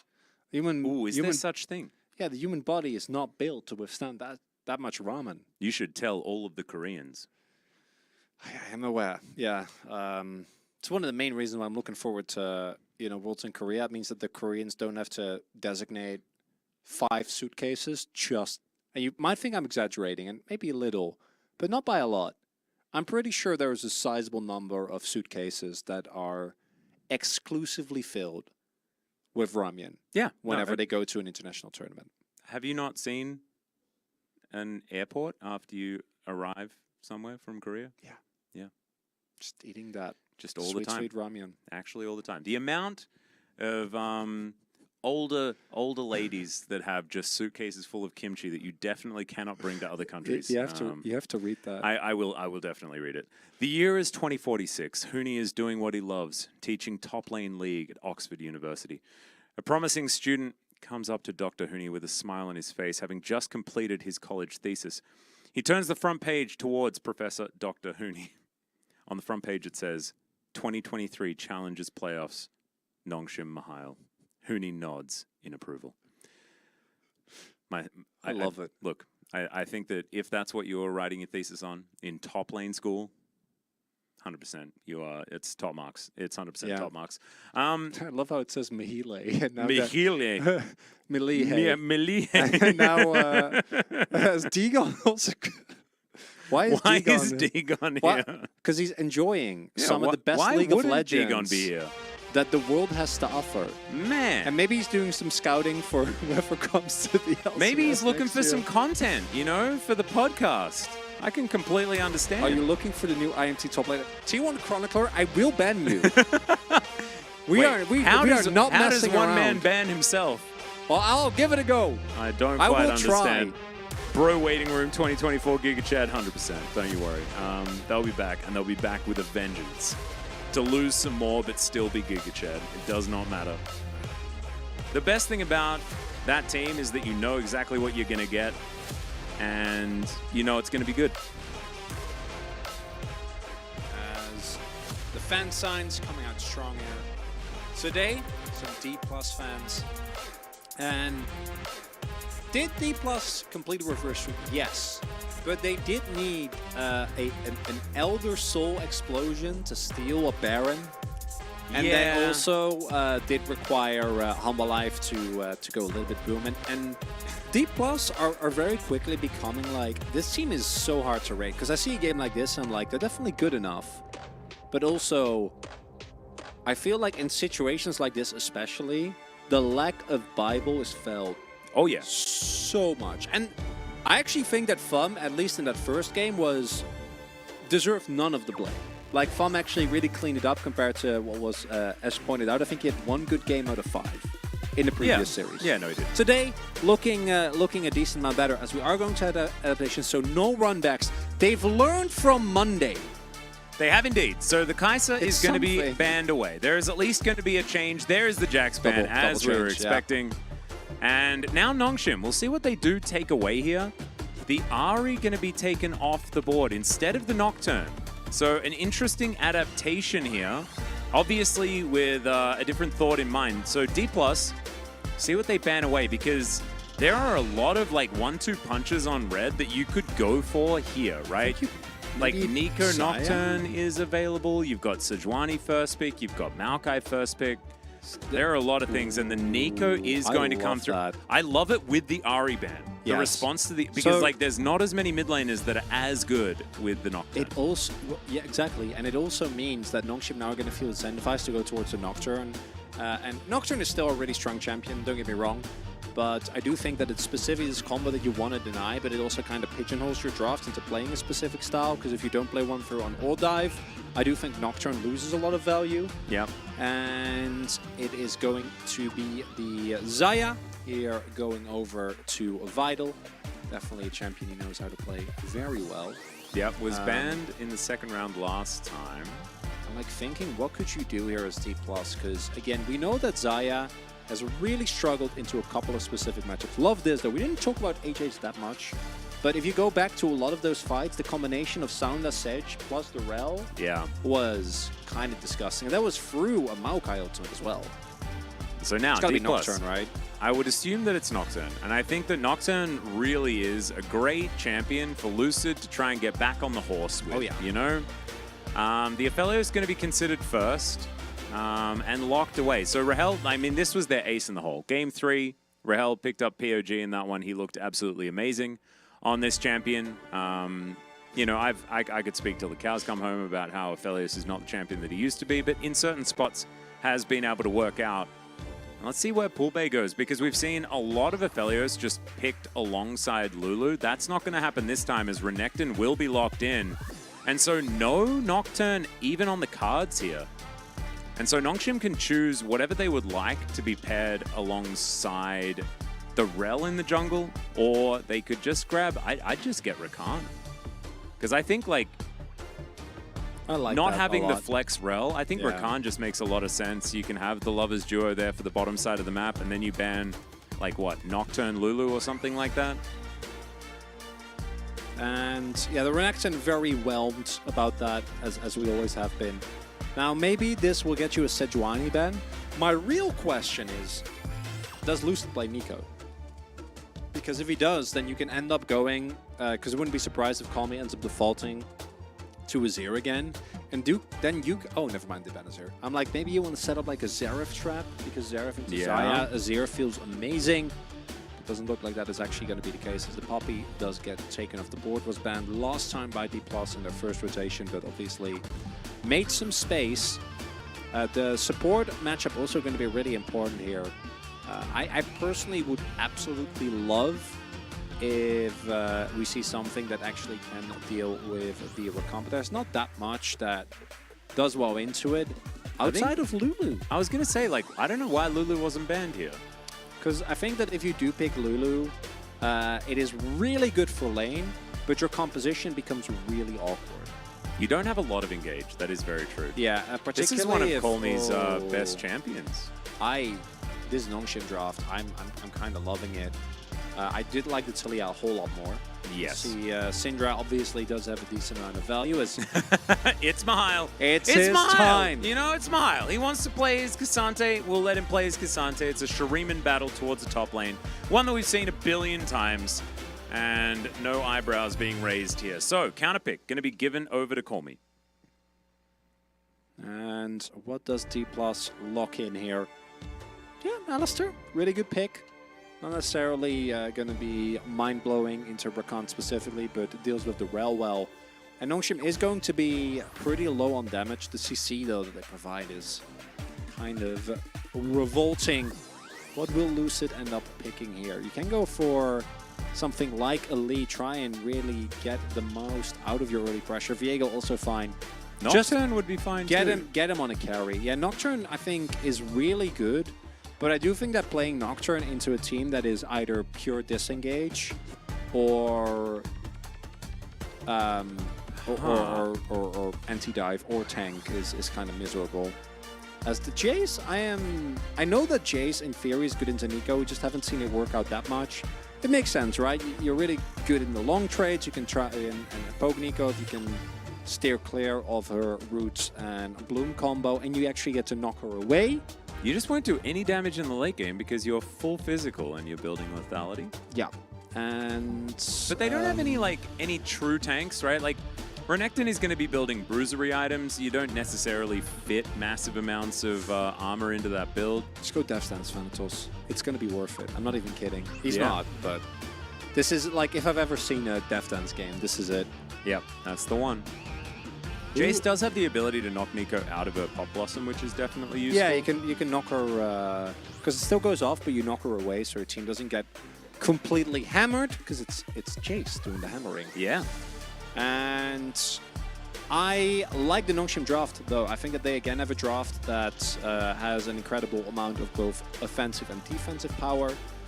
But the full AD, I think late game is actually going to be a problem once D+ gets the itemized. And the snowball, again, is, I think, very much in D+ their favor. I would agree, and it's another 2-threat comp, and not a lot of range from the bottom side of the map for Nongshim. But Vital did show his mastery on the Zeri last time around. I do think that as far as cleanliness of draft, it's not the same this time for Nongshim. I think that it will take a little bit more brute force. You're not going to have Mihail in a side lane putting on the same amount of threat that he was in the last game. I think they're going to be relying on winning some skirmishes in the early stages of the game. I think they want to start the snowball rolling if they want to stand a chance in this one. Very interestingly navigated in this draft, but I think this one points towards D+ a whole lot more than the previous one in my mind. We'll just have to see, and we'll also have to see what kind of do Atlas goes with this time.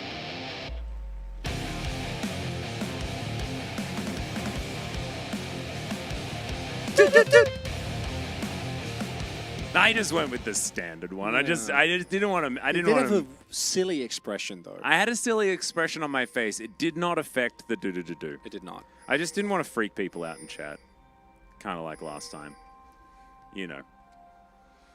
But let's see exactly how this one goes, because yeah, like we were talking about, like I think that the power of Rel Rakan is going to be massive in this game. I'm very much looking forward to what Double H and Vital can achieve as well on the bottom side of the map, just because you're not going to have a lot of lane strength as the Alistar, and so most of this early lane phase is just going to be Rahel trying to keep them at arm's length, utilizing Calibrum range and things like that to make things happen. But very interesting. So Fullbait transforming into the AD carry as per usual, gets those cleaner auto attack animations. Is your, like, how does Aphelios work? Because doesn't his model change depending on which gun you have? Yeah. How do you know which gun you've got? I think just the ones that Aphelios has at that moment. There's not like a default gun that you get? Because right now he's what, holding now he's holding Severin. Maybe it's just... yeah, so maybe it's just exactly what he's holding at that time when you transform. That's cool. I kind of expected there just to be a default gun that he would have. I feel like Severin is definitely worse though, because the range is so short. Yeah, right? I think that like Aphelios is one of these champions where it's like you feel bad when you actually have to change. And it's like you have to stay in comms. It's like, switch to Calibrum, I want a last hit. Yeah, if Thanatos is a Giga Chat, which I hope, you just go Gore Drinker, Tabis into Death Stance, and you will actually be unkillable until Vital hits like 3 or 4 items. Like you're never gonna die. Yeah. You will be completely an immovable object. I don't think that's what's gonna happen, because Death Stance into Cassandra obviously feels very underwhelming, as Rahel showcases his great mastery of the champion. But again, the win rates for a lot of champions will be very high for D+, because they did a whole lot of winning. So those are a little bit of a, I want to say, 2 of these what do you call it? Were, I mean, a grain of salt. Just grab a grain of salt. No, I wanted to go for the...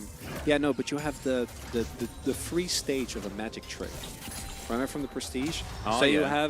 you have the... What's the first stage called? The final one is the Prestige, I know that. I think the second one is the turn. Yeah, I think that might be the turn. So maybe it's the flop, the turn, the river. Okay, well no, that's and poker. Then the Prestige. That's like that's how it works, right? No, I don't think it is. I'm pretty sure that's how it works. Yeah. Oh, okay. That's a nice little 2-man pole. Thumb getting a deal that he may not have necessarily wanted, as the the Blade Caller going to work out quite nicely. Sounder in position here as well, as Lucid thinking about popping over that wall. Does get the Scar Award. Absolutely nails it as well. You love to see that.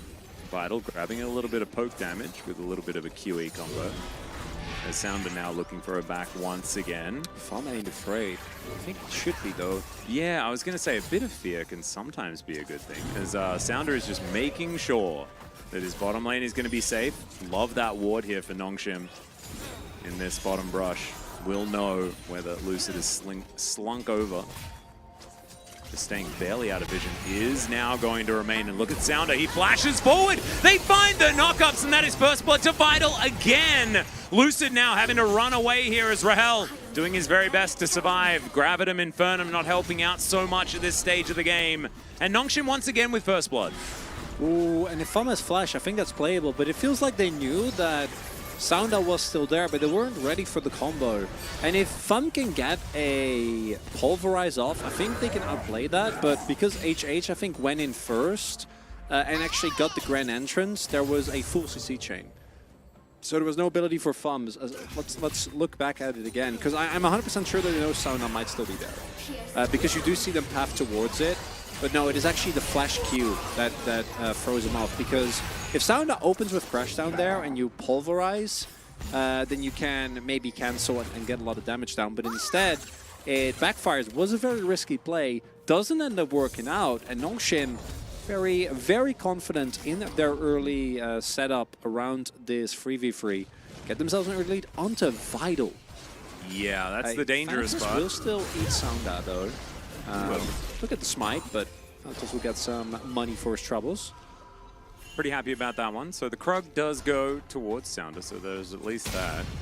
Still, behind a camp and a half here compared to Lucid, as Mahal moving back towards the top lane. Call Me still hasn't teleported, so Like, why isn't he not using feeling his gravity? absolutely terrible. Use the gravity. Yeah, what's happening, man? Pop Blossom right on the edge. Call Me has to flash. And Poolbay getting some control here in this mid lane. Really nicely done, and Call Me still sticking around. Should be somewhat safe, especially with Sounder in the area, but this is looking dicey. Sounder just coming over to make sure that Call Me can collect all of these minions unscathed. And that's a flash forward, just looks for Call Me and kills him! Oh no, Call Me greeting for that wave. And even with Sounda there, Poolbay's like, no, I'm a flashing for this. Oh, 100%. Full confidence, new, and he even gets to shove in the wave, and he gets the TP back. Yeah, That's a mid diff, you're right. And this is, I really think this is the perfect showcase of Call Me after an incredible Azir game, because this happened against DRX as well. Yep. Also, a perfect example of Poolbay. This is one where he's on. It Call does have Me TP, is moving but down to he look to can't guarantee TP this in. one, and Yeah. will be able. If they have Nico ult, they 100% just have Poolbay like TP into the pit and then try and outplay Whoa, it, but you get to have Unleashed teleport that early? you don't. Never mind, I'm a dummy. Thanks, Atlas. Yeah, Poolbay, really nice job here. The fact that they reverted it to like 10 minutes really is throwing me off. And we do see that the early Drake goes to Nongshot again. The early objective control has been very, very good. So, somewhat even with the fact that, you know, the bottom lane is going better than expected for Vital, and they get the Drake. But D+, getting Poolbay ahead is absolutely massive. Don't know. As, yeah, Double H going to get caught out of position. He's booped back, and that is a swift one for Lucid. One thing also that we haven't really mentioned and spoken enough about is the fact that Lucid's now on a carry. Oh yeah, no, we mentioned it once in draft, but it should be talked about a lot more because it is probably one of the most important things for D+. This really is, in many ways, similar to the Canyon issue, where I think Lucid rather, is definitely a little bit better on tanks than Canyon has shown to be, but it's still uncomparable to what this man can do when he has damage and agency in a fight. As we do see Poolbay, he's applying so much pressure and absorbing here in mid. Yeah, able to hold waves as well, deny farm. As Double H was just looking for some harass, I guess. I really like this as well. Yeah, the 2v2 they definitely have been winning. I really like this because you start off with the W as opposed to Alistair going in. HH has zero time to respond, right? Because if you try to set that up with like Flash Pulverize from Fum, then there's a possibility that HH actually is ready for it. Knowing to expect a target really can give you an insane edge when it comes to reaction speed. Yeah, Thanatos is... He did not enjoy last game. And this just kind of makes me go, why do we keep picking Cassante? Yeah, yeah. And I know Mahal is a good Cassante, but he went Demolish as well. Yeah, Mahal was looking for an all-out angle. Kind of feel it there as Blade Call, a lot of value. There's the Featherstorm. Trades it for a flash. You'll be feeling good if you're Vital about that one. Red-white guns are in here for Rahel. Ghost use as well. Yeah, a little bit of a battle Big win. between Thumb and Double H, but yeah, absolutely. 2 summoner spells in trade for an ultimate. As Poolbay. All right, Poolbay in trouble. There's a Magnet Storm. Pop Blossom collects both of them, but I don't know whether Poolbay's escaping this one. Yeah, Colmy just goes into shooty shoot form and will be able to take him down. So a bit of revenge here for the Jason mid. Sound has been so impressive Yeah? these last 2 games. Sejuani in the previous one, Rel in this one. I think Really the last making 6 games. I think the last Sure, playoff yeah. match was absolutely amazing from Sounder. Yeah. Just been very consistent, right? Able to get the setup here as Poolbay again gets flashed Q'd then into the crash down Magnet Storm combo. More than enough damage here. And if he has flash, then maybe he lives. He does not. Just ends up getting blown up, and that is some much needed relief and a kill for Calmy here. Really big win there for the mid lane of Nongshim. They're still behind, but not going to be feeling nearly as bad as they did before.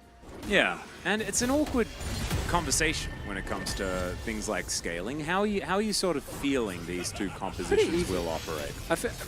I do think if Thanatos itemizes well and actually stacks armor, that eventually only Vital will be able to kill it.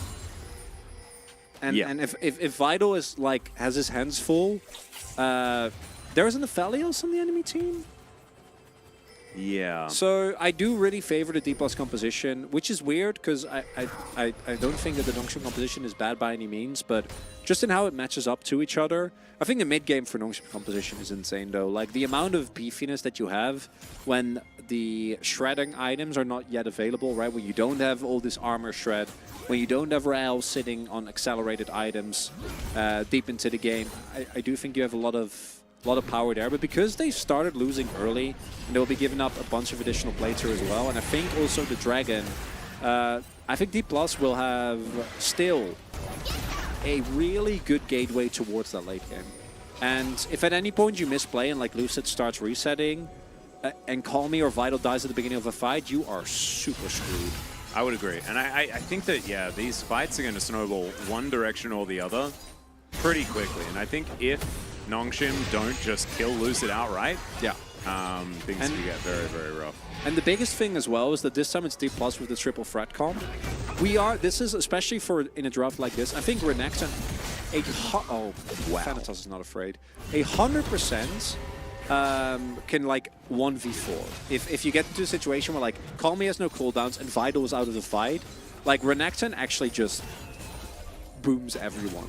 Ooh, got a quickness. That's Diving big. in on top of Rahel. Remember, doesn't have any summoners, and he's just dead.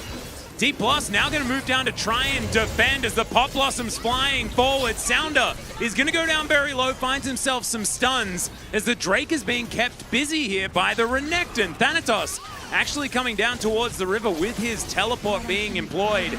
They'll even out the dragons by collecting that Cloud Drake, and then a Mountain Soul is on the cards as well. If D+ get a couple of these, then I think it's just game over. Oh, it's so done. Oh, trying to play a full AD composition into a Mountain Soul, that's not playable. I do think on the flip side, for D+ is kind of similar in that the only one that will really be dealing damage if you stack a bunch of Mountain Souls with, again, Rel and Cassante is Rahel, right? Like no one else really will be able to chew through frontlines ads. This is just a really nicely set up. HH gets the initial setup, and then if there is no Sounda, who actually does get zoned away by Thumb, then Thumb can keep Vital away, and then, you know, Rahel lives. So I think that's credit to Sounda, really nice position there around the curve. Also a mistake from Rahel, especially without Flash Combi that far up. But it doesn't end up costing his team too much, but it does give an extra kill to Vital, who is now getting further and further ahead. Yeah, he's close to 20 CS up, about 18 right now. And that is a large reason why the gold number is about 500, as opposed to something much larger. So definitely good news for Nongshim down there. That's where the good news stops, mid lane, even on farm, but Poolbay is definitely ahead. As Thanatos get out of there, he's just being annoying by the looks of things. Thornmail completed here by Mihail. Very disappointed that he has jumped on that hype train. I would have loved to see some Sunfire capes this game, especially with the lack of magic damage, as Double H. Yeah, just misclick. Wanted to ward. Instead, used his stopwatch. Very sad. I sometimes want to go and have a look at something, and I instead take my watch off and slam it on the ground. So he stopped. That was from the rune as well. I take it. So that's, and then he sold it. Oh That's really unfortunate. Unfortunate mistake. Not going to be the end of the game, but there's definitely can sting, as you do see the ward spotting him out there. Yep. Call me. Just shoving this one forward. Vital moving on over to clear out some vision himself. And Thumb going to be spotted. We'll see whether, yeah, Double H this time, absolutely nailing it, gets that trinket. Sounder moving down towards the bottom lane, trying to set up for something here onto Pool Bay. Going to find too many opportunities, and Lucid will be able to come over and collect himself the Rift Herald. Shirley going to be on the map pretty soon, as Pool Bay just getting some damage down onto the rel and clears out the ward. Vital being a little bit annoying here, as Pool Bay realizes that the Blade Caller is now on cooldown. Double H moving on over, as there is a Gravitum available. There's the Grand Entrance onto Thanatos. A lot of feathers being pulled back, and no Dominus now available, as Sounder now moving in. There's the flash out from Rahel, and as soon as those summoner spells came back up again, they are down. Yeah, flash for flash, but Sounder's going to take the trade anytime, because Rakan still as is. So really big win there for Nongshim, I'd say, even with them losing the Herald. The only downside, and what I hope D+ is able to do for them, is that they are able to then turn this Herald into a Drake. Because we do start the Dragons, I think that it is a trade that's worth, even with the flash going and getting forced there by Sounder. But really like the little pivot. Thanatos there, I think, a big instigator as to why that play ended up kind of backfiring, because he walked up and had to Dominus, and that kind of delayed Lucid and Rahel as well, which ended up giving Sounder the time to rotate back over. As we do get the tempo backs here, 1 minute 15 on the objectives. There is a lot of vision control. Again, I think that that's one of the one field where Nongshim have been straight up better the entire series, the way that they have been able to consistently get vision here. And look as well, like Sounder, right, sitting on 2 control wards, Mahal buying control wards, even Vital buying control wards. But it's something that, particularly against things like Viego that won't be going towards the Umbroglaive, actually ends up really working out. Because if it's an Umbroglaive jungler, I think that those type of vision investments can really backfire, but not going to be the case here. Not so much. Shoutouts to Skynet in the chat for just zapping people. Oh, he's zapping people? Yeah, just remember that sometimes Skynet gonna get you. Just don't be mean. Yeah, don't be mean. It's not that hard. You know, if you're losing money, it's your money to lose. Keep it to yourself. You know? As Lucid coming on over, does throw out a stab. Double H going to be fine. As Sounder just looking for Pool Bay here. Shock Blast is decent. Right on the edge. Gets the flash out from the mid laner as Thanatos now behind the turret. That teleport might have been an over-investment, but there is a Drake coming up in 5 seconds time. They may sacrifice a turret for it though, as never mind. Teleport to come forward from both Thanatos and Pool Bay on either sides of the pit. Rift Herald going to come through here as well, as Pool Bay looking for an opportunity. Throwing out his shape split version, as now Sounder kind of on his own. I think you have to let this one go, Nongshim. Yeah, it looks like they're not cooldowns available. No Magnet Storm. We do have the quickness, and I think Double H is actually pretty threatening. Oh yeah, absolutely. Against Rahel with no summoner spells. That is very dangerous. As Mahal going aggressive, Double H just waiting in the fog of war. Lucid dashes towards him, as now Call Me, can you find some shock blasts? Finds Rahel actually in that back line. That was actually a pretty impressive one. Yeah, Thanatos fighting Mahal. Pop Blossom is going to catch out Double H before he gets over that wall. The Shape Splitter going to get Pool Bay out of there, and this poke damage from the Jace starting to add up. And it looks like D+ are the ones that are looking to back away. Headbutt Pulv is going to connect there as Double H is going to be taken down. Now Call Me kind of on his own as Thanatos is already Dominus. And now Sounder is just going to get locked out of this pit. No flash available. He'll need to try and crash down, but he's not going to be able to. And that is going to be the Drake secured by D+. The war of attrition just kind of won beautifully by the team. As now Sounder is on a little bit of a behind enemy lines mission. Just execute, man. Yeah, and Blast Cone and Heartbreaker. That is going to be the response. Sounder gets a whole bunch of his health back, but he'll be dead. I think you just execute there. They didn't maybe not feeling confident in the timer. Wasn't quite there. Yeah, but if you Blast Cone to the left, I think maybe you can and just try to get try to get to the inner. Might have been that one way or another, because I think there was also flash available. Flash and ult you don't really get away from, but it's the fun that ends up being the difference maker. Just HH is so focused on looking forward rather than trying to find an engage. If you do lock down Rakan, he does die very quickly. And even with Bullbay not really getting too much, as we do have a fight here on the top side. Lucid's there as well. Yeah, they're trying to get in there. Double H actually just sprinting around. And that is what I believe gets them out of the danger. Yeah, they're fine. Oh, Thanatos. I know he's going. Death Dance Fur. You can do it. Come on. We'll see. He won't. I think Black Cleaver is pretty good. No, yeah. Got a lot of armor. I know. He's also facing Cassandra. I knew it was going to happen. But Yeah. he's going to go Starix for it as well. And I just... Starix is also really good, but Death Stance into a comp like Nongshim's is just... No, it's not okay. Yeah. Particularly because you're looking for early resets anyway, so you get to cleanse the damage that you take. And it's a full AD composition that doesn't really want to be dealing with you, so once you do get into the enemy backline, any damage you take will be mitigated. And then your Nexin as well. Maybe he'll go fourth. But oh my goodness, Starix at the GA. We'll see. It might just be GA. Third item GA. No, he's not that crazy. No, he shouldn't. He is now underneath the turret here towards the bottom side of the map. D+, moving to about a 3.5k gold lead. And with each of these Mountain Drakes, they start to stack on top of each other. That gold lead's actually much larger than you'd immediately assume. And Nongshim, they're going to have to be the ones that make a play and find an angle here in this game. D+ are good with the winning mid jungle. I feel like I've heard that before. Yeah, no, it's very strange. Right? Doesn't that sound familiar?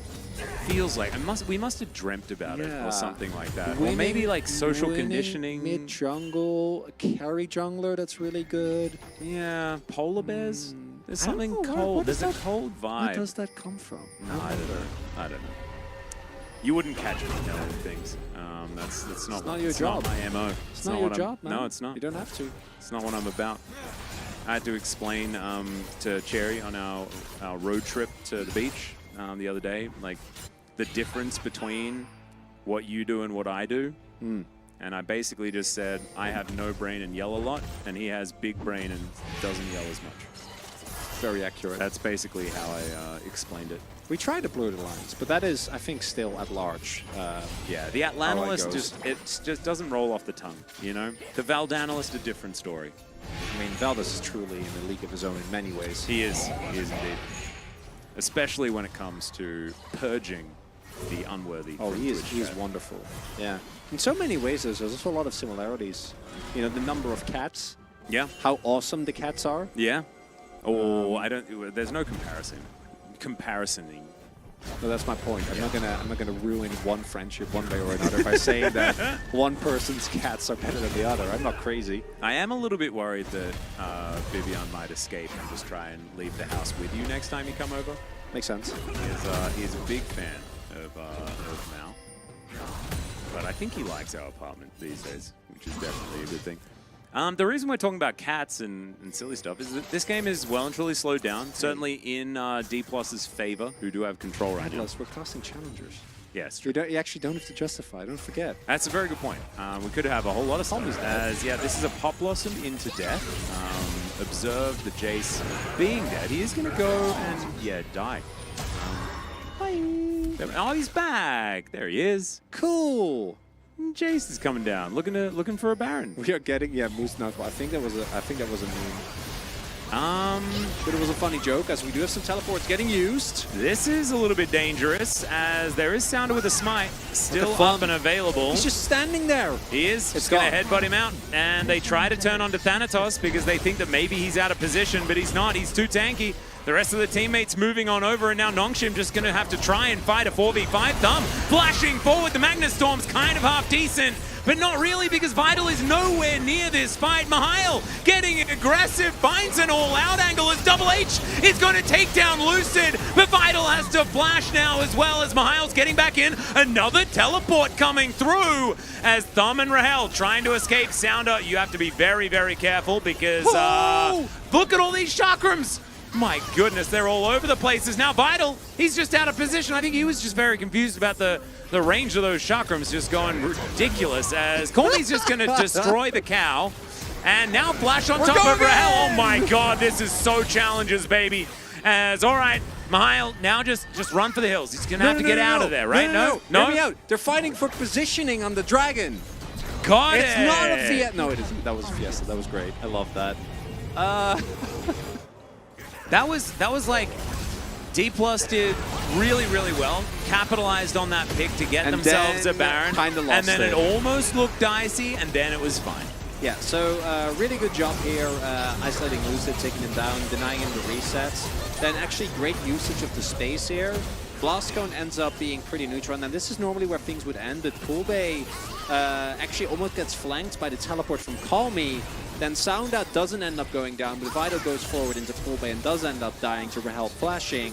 And then Mile and Calmy are like, hey, we can win this because Fun goes in and dies. But then that's just bait because this is still a fat crocodile who's level 16 and doesn't care at all. Yeah. And by the end of it, D+ still get a huge win, but it was very funny while the lasted. Oh, they don't know. They don't know. Well, Mihail is going to go for the It's so angle. bad. Yeah, Poolbay is really, really dead. Sound is Unless- also really, really dead. unless- There's a pop-loss and he unless- turns it! Oh my god, this is just how Poolbay plays. He is just 1 degree off between genius and insane, and this time he ticked that extra degree. And D+, they'll break open the base. They may even just win right I think here. that's game. Is it genius or is it insanity? You never know with Poolbay. But in this game, I think he's heading towards a POG because Oh, the definitely. mid jungle looking good here, Atlas. Absolutely slick. This time around, Nongshim not being able to play it out. Thanatos is going to flash the Damwon 2020 icon. That was a pretty good year to be Damwon. And D+, they are going to even out the series. So we have a best of 3 on our hands. Both of these teams with a lot of experience in best of 3s. And after a game number 1. Oh, can you ×2 it for me? Oh, of course, bud. Hell yeah. After a game number 1 that was definitely contentious, but I do think that Nongshim got a ton of small leads over the course of like 40-minute game, right? Like I think Nongshim was very consistently better. We also see why D+ went on the win streak that they did. When they're on, they do just kind of go and win the game in 25 minutes. 26, sorry. It like the similarities between I know. this D+ Oh, and yeah. the other D+ are just, it's just almost comical. Rahel looked like he had a great game, didn't do a whole lot of damage, but still performed very, very well. But this is just the top side of the map. Like, it's the classic D+ of old here in Challenger. And Nongshim, yeah, they had like First Blood and stuff like that. You can see that speck of Look red. at that. But otherwise, it is looking pretty up and to the right. And 26 minutes. Phew. Bodes well for our 5-game predictions. I reckon 5-game predictions are feeling pretty good. But this is still twice in a row D+ had the blue side. Nongshim can Very now true. move on over to the other side of the rift, and we'll see whether that's going to create a different atmosphere for the team. I honestly wouldn't be surprised if they chose red for game number 3, because I think they're a team that does look like they like adapting in the picks and bans, like the actual champions themselves, rather than where they are. But I would expect them to go towards the blue side, and we'll have a very different outlook on how this series is going to unfold as we look at the next game. And yeah, it still could be a free one. You know, like the next game is a really close, like 45-minuter. Or it's a stomp. If the next one's a stomp, it's also a 3-1. No, I think if it's really close to the next one, I think it's no. I it's think 5. if the next one is a stomp, then it's definitely a 5-gamer. Oh, really? Yeah, I think if the next one is close, it's a free one. But otherwise, it's 5. Stomps are bait. I Yeah. don't trust them. After the Gen.G series of There last week, has been quite a few just like stomp, stomp, stomp, stomp, stomp. KTT Doesn't one. matter who it is. Yeah, it's just stomps the whole way.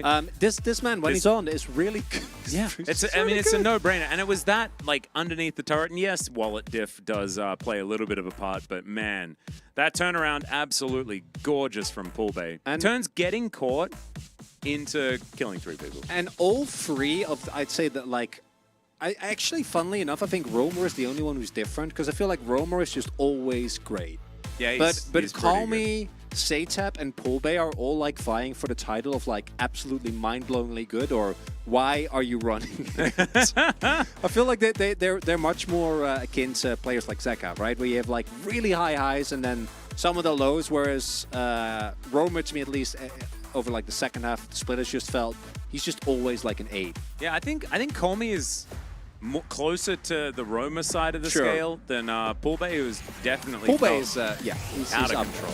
But it is time for us to go to a short break. When we get back, game number 3. We'll see who moves to match point.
G'dowdy everyone and welcome back to LCK Challenger 2023 Summer. It is playoffs time. We're in the upper bracket still, as these are the two most winningest teams of the playoffs thus far. One of them going to have to suffer a loss after a couple more games at least.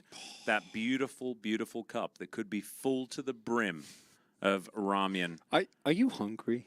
No, I'm actually not. Not even at all, because we had dinner just before we went live. We had Gen.G, which is like braised chicken, sweet potato noodles, potato, onion. Did you say sweet potato noodles? If only it had those. It sounds crazy. Yeah, that's what they are. Glass noodles are made of sweet potato? Those specifically are, yeah, the chewy ones. Really? Yeah. I think that might be wrong. I'm pretty sure they are. It's worth a Google, isn't it? Because if I don't, I'm pretty sure Gen.G break my uses brain. sweet potato noodles. Yeah, because the chewy ones are. Huh? I'm gonna find out. Atlas is gonna give us the. You just entertain the folks for a second. Okay, so while Atlas is doing that, it's 1-1. Anyone can win. We don't really know. We both went for 5-game predictions, and I think right now that is looking pretty likely. Whichever team wins the next one, I think the way that they do it is going to be pretty important. As I mean, the like buckwheat noodles are different, but maybe this. it's the chewy ones you put in Gen.G. Huh. Well, there we go. It doesn't. I can't confirm or deny. But cool. That's in fact what it is. I'm kind of excited. Anyway, let's have a look and see how this next draft is going to shape out, because I think it is kind of important what actually happens in the pick ban. It is going to be Nongshim on the blue side, so for the first time, we are going to see them head over there. Although, no, wait, no, they started on blue side, did they not? No, they it was didn't. D+, because D+ is the upper bracket, Yeah. and I do have confirmation that it is indeed Nongshim who select the blue side as well. Okay. So you are right. We will, for the first time, have that swapped up. Heck As, yeah. we see some giggles over, and I think both these teams are feeling pretty chill. As Call Me, nice drawing there in the top left. It's actually like, It's like a very definitely Call Me. It's definitely Call Me. It's a good caricature. I like it. I like it a lot. I like the guy with the question in the bottom right. Yeah. I did the Yeah, extra... no, we've got it confirmed in chat Oh, we as have well. it as well. Nice. Yep. Yundo as well. The only reason Oh, why... that's Jiwoo in the middle. Hey, Jiwoo! Oh, I love that. And actually, Cheering on the gang? The guy said, the sign says Jiwoo's here. That's it.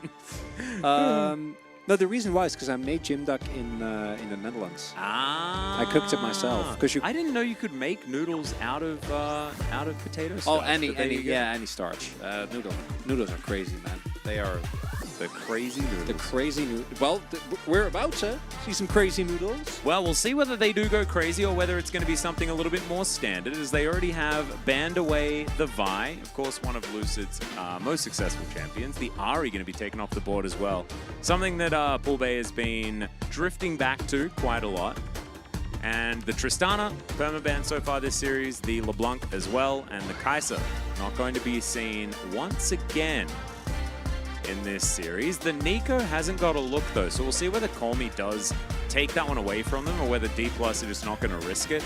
They could ban that one away, but it's pretty volatile. If Nongshim were to just pick away the Nico to deny it from D+, they're not going to. So Nongshim now, with their pick of the litter, we'll see what they do take. A jungler could make some sense, especially with the fact that Sounder has looked a lot better on the Sejuani. Do you B1 Sejuani?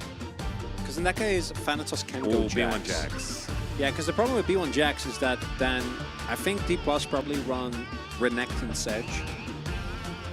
Yeah, or that just Sedge Sedge and and then then still something strong. kind of uncool. You know, that's not a cool thing to do. As we'll see what ends up being. It might just be Poppy top actually. I don't dislike that. And you don't even need to put a top. You can just lock it in and kind of keep hidden where it's going, and maybe secure yourself a Zion. Yeah. You also demand some bans as well by just locking this in. They could just still ban Renekton, things like that, just respecting the fact that the Poppy can be flexed. Lucid could also just lock in a jungler here. You never really know. But you probably don't want to run Poppy Sejuani. That looks like a lot of frontline, which is pretty cool, but you do lack damage then in that situation. And you also then have Lucid on a tank, which we don't... It doesn't spark as much joy. Yeah, I think Poppy is a bit different because Poppy isn't actually a tank. Love this. I mean, she is, but also she isn't, right? Because you're kind of more off-tank. Yeah, kind of. And you have a lot more proactive agency, which I think is good, than with Maokai or Sejuani. Because Maokai and Sejuani, if you go in by yourself and you are, you know, your team doesn't follow, the play kind of falters with Poppy, especially if you go Sandro, you pop them. Yeah. It does mean that Nongshim is getting the core of what they want so desperately, which is Jax and Sejuani. Although, funnily enough, it didn't even feel to me like the Jax Sejuani specifically was the problem at all. Yeah, I felt like it was Jax. just Jax. Yeah. Yeah. With Poppy, though, you are kind of signaling that it will be Lucid piloting the pick because of the Azir, right? Azir Poppy is a mid-jungle 2v2 that's quite strong. And I like that D+ are not going to give any definitive answer because it does make the ban phase a bit more awkward for Nongshim, where maybe they still want to ban, say, a Rumble, and then it might end up being Lucid. Regardless, I would just love if we, you know, remember that Trundle exists because Sejuani keeps getting away with it, and I don't like that. Well, Lucid could have the opportunity to just jump on, press the attack, Trundle immediately after this.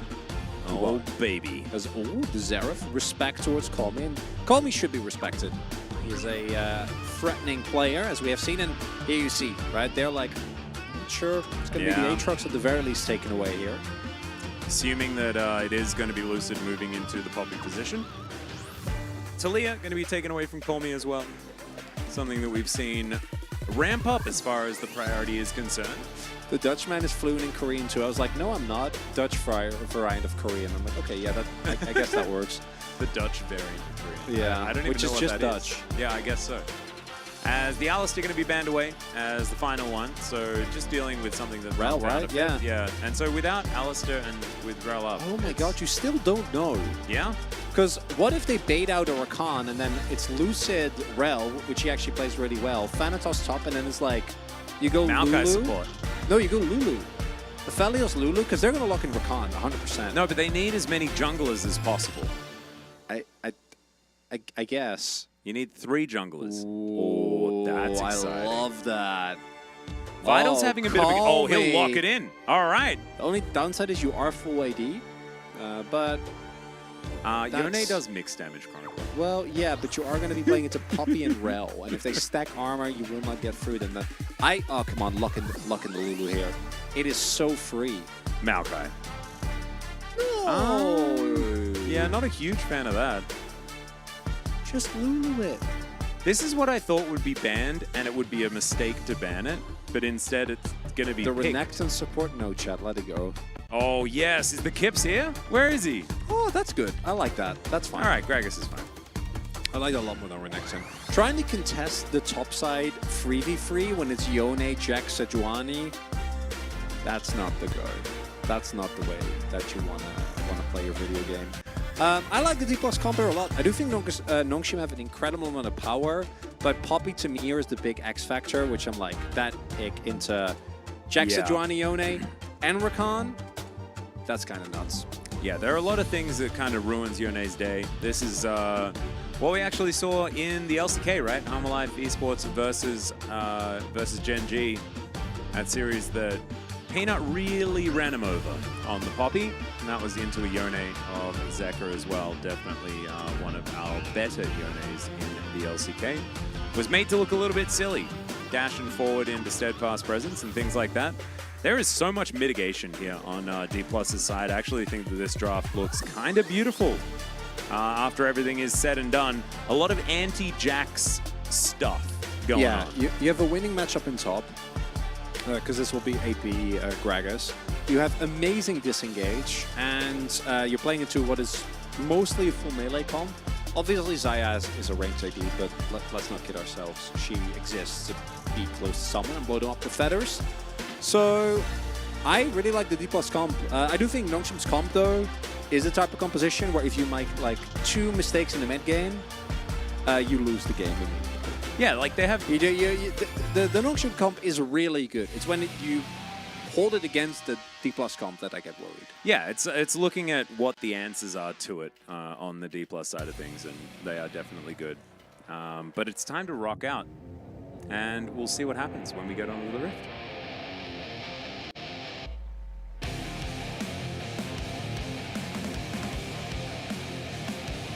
Do. I just did popping sounds with my mouth. Popped it? I don't. But it didn't. guess. I wasn't quite loud enough. I didn't what I was refill my doing. water. I don't know whether anyone could actually hear it. I know Valdez seems to have heard something, so there's at least that. Mihail, look at all that value. Massive amounts of value. Oh, 2 out of 5? F-Cloud, I'm so sorry. I'm just trying to mix it up, you know? Why change the classic? I'm going to change Oreos. Yeah, see? I mean, they do actually try that all the time, but that it doesn't stick. There's only one correct choice, and it's the original one. That's true. Whereas Tim Tams, they branched out real nice. That just feels like a nickname for my part. Wait, you haven't had a Tim Tam before? No. Oh man, I should bring you a packet of Tim Tams after I get back from Australia next time. Are they that good? I mean, it's just a chalky biscuit, I like chalky biscuits. but they're pretty good. You can buy them anywhere though, so you can actually get them at Emart. So if you're just at Emart sometimes, just buy a Tim Tam. They're real good. I don't really go to Emart often, so I don't know if I want to go just for Tim Tams. I mean, it's 5 minutes up the road from you. Yeah, but I have another supermarket closer to me that I Oh, always they've go probably to. got them there too. I'll check. You just got a Home Plus thingy or something? Oh, Yeah, no, they'll be there. okay. Oh, we do have, once again, Yundo falling asleep. I like this, drifting towards the river. Oh, it's the mouse issue. Oh, dear. Hey! There we go. We've directed the camera. Well, I think the mouse might still not be in, because we are just using... Oh, we're Thumb is going to have to flash. This is... Oh, no, Yundo! I It's think a disaster. It's definitely a mouse issue. I really hope that Yundo gets in chat and tells us exactly what's going on. I'm surprised Yundo didn't pause. Probably should have paused. It's either that or Yundo fell asleep. There's no way. And I think that's totally fine. Battery depleted on mouse kick. Yeah, that might have been it. We're going to have a look at Vital's win rate. It was actually 5-1 before the last game. Kind of impressive as far as his Zaya win rate is that concerned. auto Thanatos. Hi, Yundo. Hi, Yundo, how did you go? Mouse boomed again. He said a rude word that I can't actually repeat on the broadcast, but you can assume what it might have been. It means, oh bother. Oh lordy. Oh bother. Unfortunate. Oh dear. Oh. Gosh, oh gosh. Oh, his keyboard's not working, so actually that was probably a mistype. Anyway. And yeah, first few levels, Jax is going to have a field day in this matchup. It really is when you get your chapter that Thanatos actually has AP necessary to trade back, and then once you start stacking a little bit of ability haste, life is going to feel a lot better. As Lucid did get his blue buff, as we can see here, after getting invaded. Mahao going for the double setup here. They spot Lucid, so they know for a fact where he is. Yeah. So Mahao can just go for this. Yeah, he's... he like proxied the normal way, and he's like, I can do better I think than he this. might execute. Because he doesn't know for a fact that Lucid is not coming for him. I mean, he assumes Lucid's going for the scuttle, but I guess he's just gonna back in the middle of the lane. There is a minion wave right there, so he's not actually going to be able to back. Maybe he just takes another wave. I think eventually he is definitely going to get killed, though. But it's not this time. I think he shouldn't be able to back if Lucid just walks up. But Lucid might not want to spend his time, because of this. Yeah, okay. Actually, probably faster just to do that than actually channeling Yeah. it back. His Thumb, no flash, remember. He's just going to get taken down. He should just be dead. Double H able to get out of there. He is still burning, but he will survive, and that is first blood. Over to Vital, 2 games in a row. Last game, didn't matter. This game, we'll see. And very nicely done there. HH continuing to put the pressure on Thumb. Thumb, his laning troubles coming kind of back in this game, number 2 and 3. Rahel also not having the type of weapons that you want if you're trying to fight an all-in fight. Thumb doesn't actually get move at all. And really good CC chain there from Vital and HH. Ends up working out swimmingly in the early lead. Looking at love the Merc treads as well here early from Mahal. Yeah. Incredibly high volume item into Gragas because it means that And Poppy. also means that the E doesn't actually ruin you as much as it otherwise would. Pretty clean. Call me here. Does have Double H coming on over. Just looking to clear out some vision here in the mid lane and get things sorted. Pullbait teleports back to the lane and is just going to continue farming. But Call Me's doing a great job at the moment. Thumb moving on over and is... Rahel. I don't think you can fight this. Yeah, they're going to give Lucid an avenue to come on over. Only level 5, so no Keeper's Verdict up and available here. So Vital moving on in level 4. This is somewhat awkward. They do get a knock up as there's the heroic charge. They should be able to take down the Rakan. Never mind, actually. And it's a massive ultimate and Q from Call Me that's going to be able to lock down Thumb once again. Call Me just absolutely no fear whatsoever. And Lucid just parked, looking to try and catch up to Call Me here, who's now trying to stay alive. And Rahel, he'll turn up. He's got some white guns as well that are looking pretty scary, and that is a dead sounder. Rahel able to get a assist and a kill off the back of that one, but they miss out on the Drake. Ooh, and Rahel salvages the play there. Is somewhat late. Dragon ended up going down to 21 health as well. Oh, nutty. Which is kind of mind-blowing. So let's take another look at this. Crucially here, it's really hard to engage on top of Lucid.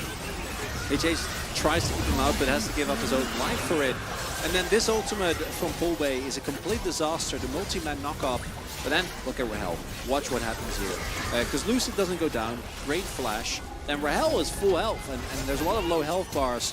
Flashes the Q, and then as a result, immediately gets to take down Call Me. And not only does this end up killing Sound, it also forces the flash from Vital and gets kills for Pullbay and Rahel. So it starts off as a big win for Nongshim, and them getting a dragon ends up in D+, actually pulling closer when it comes to gold, and a relatively even trade. Yeah, really clean flash there from Rahel. And so, like you say, rather even on the trade here. Towards the top side, it is not feeling all that even. Thanatos not exactly having the... Like, we've seen Gragas, especially the AP variety, have a really good time into Jax a lot of the time. This time, Mahal has not really been letting Thanatos do very much laning. But as it goes on, should still be all right. Just haven't seen too many of the belly bops really stopping the Jax from being able to do anything, which is something that you certainly should have available to you. But Vital back down to just farming things up. Does have a 5 CS advantage as these waves do equalize. Nongshim looking to grab themselves the first Herald. So not going to be, you know, off their stride for now. Lucid looking to move towards that bottom side of the map, slinking all the way around. Should be able to steal away a few camps and maybe even set up for some sort of a dive. As Pullbay going to be respecting the fact that that Rift Herald did just go down. Double H wanting to do the same thing with the knowledge that Lucid could be on the other side. Shifting Sands gets Pullbay to safety. No flash available, so he had to land that. Should be able to zone here at the very least. Oh, I think D+. Definitely not wanting to take the risk here. We do have Sound on the rotation, but feels like they got a little bit scared there, and that will mean that Nongshim get themselves a Herald. And this feels, at least early on, a bit reminiscent of the game number 1, where D+ are able to trade back, but most of the long-term plays go in the favor of Nongshim. We'll see if that continues as we go on. Do have Pullbay and the bot side both primed to take themselves a plate sometime soon. As Thanatos, I think that this is the point where the matchup actually starts turning. Because early on you just don't have the AP to really win trades. You really need at least a certain amount of damages. Oh dear, Blade Caller still being held here by Vital, and Thumb is really, really dead. Double H gonna grab that with the last tick of the Ignite. And Thumb is 0-3 here pre-10 minutes in this game. And it's looking reminiscent to the last best of 5 that they played off in. He did come good towards the end of that series. And thankfully, they're not in a match point situation. But looking a little bit worrisome. And unfortunately, Thumb struggles continue here. And again, I want to reiterate, this is a 16-year-old that got subbed in because Bible got called up to the main team. Yep. Just putting it out there for our newer viewers. Definitely struggling though, and unless he has a similar resurgence, we've gotten to the point where if this happens against a weaker team, right, it's kind of whatever, but against Nongshim, this team is really, really good. Yeah. And giving them free leads like this in the 2v2 definitely is going to end up backfiring immensely. We'll see if Thumb is able to pull itself back, and the one saving grace that the kill went over to HH, as opposed to anyone else, as Mahal is going to go in here. Yeah, there's a cask against the wall as Thanatos trying to fight this one out, really wants to push this one forward. But Mahal going to be able to make his way out, but that is, once again, the Jax having to go home. Nicely played. Teleport at the ready here for Mahal. As Thanatos, he's now the one that is proxying between these waves, and it's going to have to be a teleport used from the Jax. He doesn't want to miss this whole wave. So that means teleport advantage over to D+. The Drake is alive right now. And Thanatos now looking to go home. Nongshim, they got a brief window of control around this Dragon Pit, but there is a Rel and a Poppy making their way in. And D+, they should have full priority unless they face check. All right, there's a grand entrance onto 2, but Calibrum Q going to connect. Rahel with some CC in his back pocket now with the Graviton. As D+ do slink back into the fog of war. The Jax has actually just rotated, picked up that wave, and then immediately came down towards this Drake. They do not want to give this one up. As it's now D+ that are lying in this ward. Or in this brush, sorry. On a ward. So I guess it was kind of true.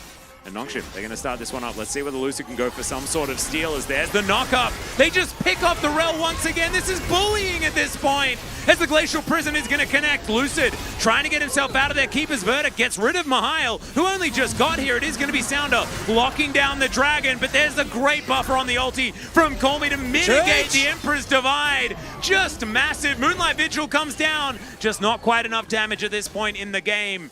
Highway robbery here from Nongshim. And Nongshim get away with everything. HH, look what he can do when he has a stopwatch and actually uses it as Vital might be in some trouble here. There's a flash available.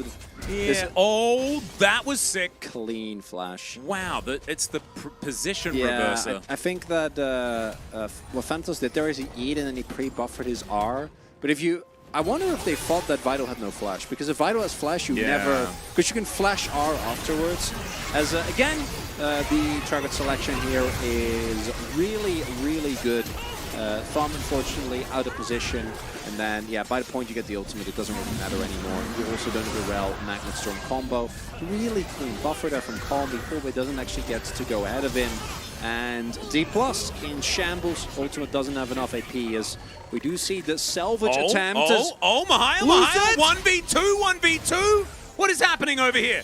Can we bring up the picture in picture? Don't tell me he's going to get... What?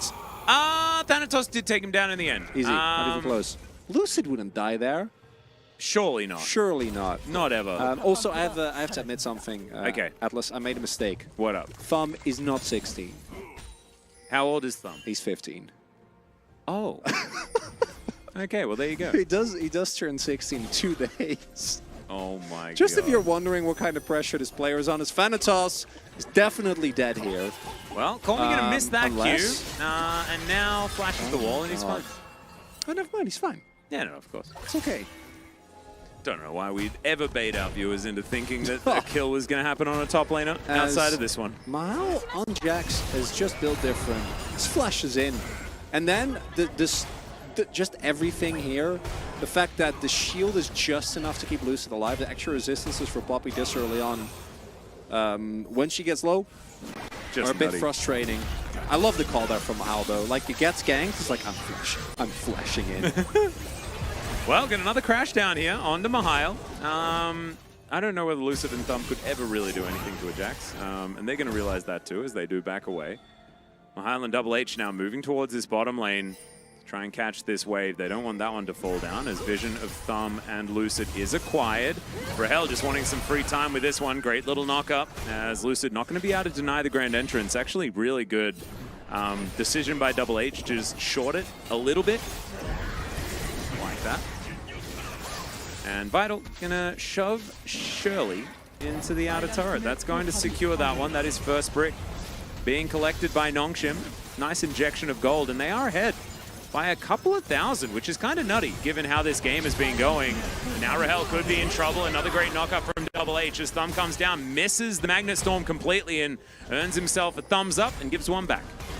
Yeah, I think Magnet Storm there is fine, because if he doesn't, then HH and Mahal will just try and stay on top of Rahel and try to take him down. Ends up working out evenly here, but Nongshim is getting very far ahead. We haven't really talked about the Dragon yet, but this is an Infernal Drake.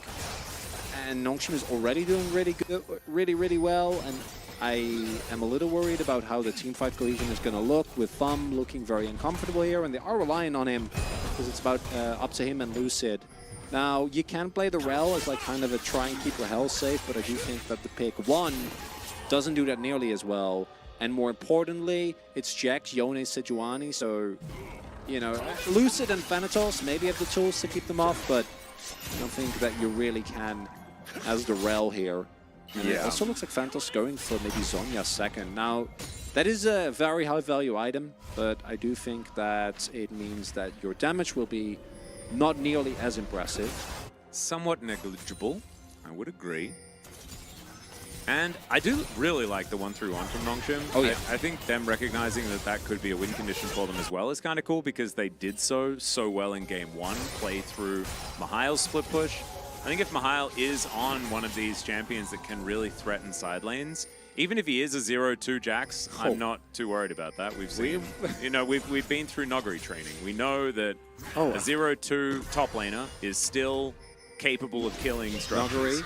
Who is he? We're talking Dundun training. No, that's challengers now. That's very different. He needs to die another 5 times before we get to that. Hey, maybe he can try. Yeah, the 0-2 power spike, we know where that one came from. Oh, I miss Klepto. Oh, yeah. I liked it when This he is tried Soul Omni Stone Point. immediately afterwards. And yeah, this is, and it's another Infernal Soul, which is kind of nutty. Lucid moving on over, we'll see whether he does If he's channel the available. Poppycopter. As yeah, TP is going to get stopped here as Mihail keeps him in position. Keeper's Verdict going to get rid of the jungler, and now Lucid should be able to secure this, but they are going to move away immediately. Thumb's going to be taken down. Double H is just bouncing around the pit. The Dragon is going to be kept still, and that was such a beautiful ultimate from Sounder. Now moving back towards the Drake to lock this one down. Colmy's swept up, but they trade him for Soul Point, and you take that, especially if you also get the kill under Rahel. And Nongshim are just coming alive in this mid-game. And unfortunately for D+, Nongshim just a little bit way too dominant there in the team fight. And I want to see a replay. Yeah, Poobah's dead. I want to see a replay here.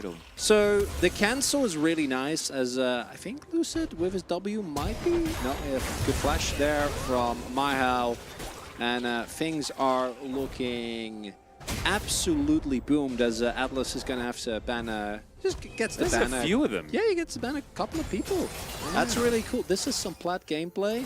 Yeah, that guy. This is some great final it's chat okay. message. This guy can enjoy some plat gameplay once he's been banned, because he doesn't need to be in chat anymore. Hey, so. Oh wait, no, some silver gameplay. Yeah. Whatever. Credit to Nongshim again. I want to take another look, because what I'm not quite sure is how.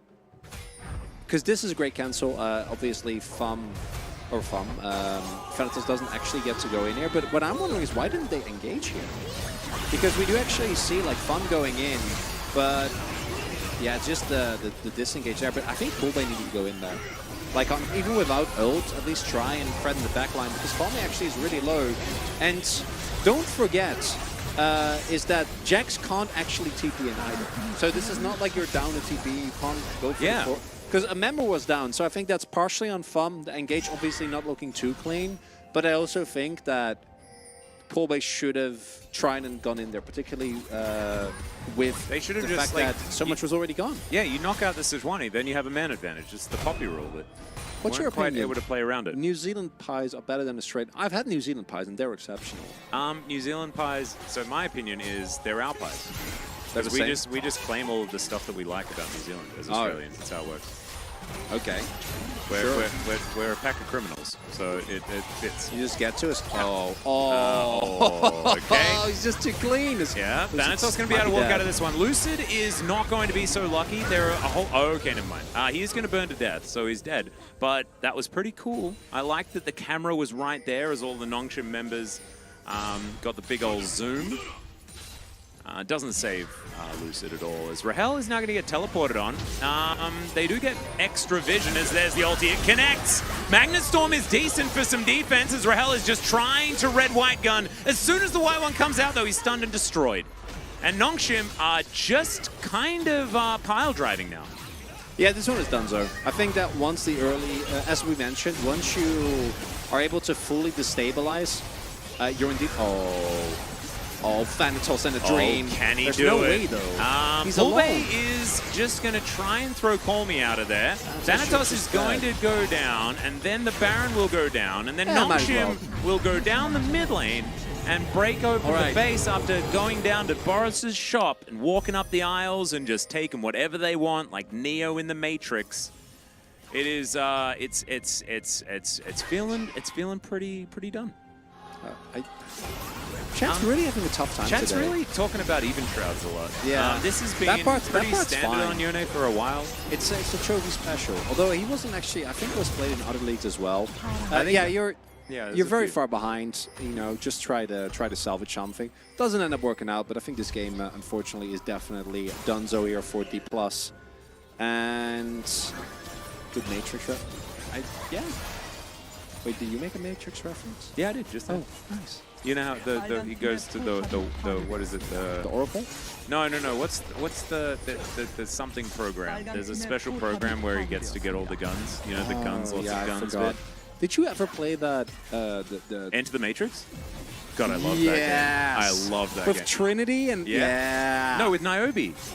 Oh That's where sorry. like you like follow Niobe and it's got like the pilot character guy. He was actually amazing in those games. And like they actually filmed like basically half a movie. In my head, that games look amazing, and I'm never going back. I always wanted to they looked not great. No, but like in my head they do, so I'm just never gonna go back. They looked bad for a GameCube game. You know, like you played that, and then you played like Metroid Prime, and you're like, wow, this is next gen. Yeah. It was a bit of a shame. I think Enter the Matrix is also a PlayStation 2 game as well, and so like multiple platform and blah blah blah. Yeah, it's not that complicated. Just don't be toxic. You can say like, oh, this team is playing bad, but if you actually flame the players, then basically everyone will. And it's also like, it's basically a general rule of don't be an idiot, because if you do flame the players, then you are an idiot, because all of these players are better than you. They're all better than you. Not by a little bit. By a massive amount. Like, it's not even close. It's, you know, if you're like, oh, I think we should weather it. So it's really easy. If you're like, I think we should have built this item because of X, Y, Z, that's okay. That's fine. We're like, this team isn't playing well. Also okay. Yeah. Why this trash team top one? That's a no.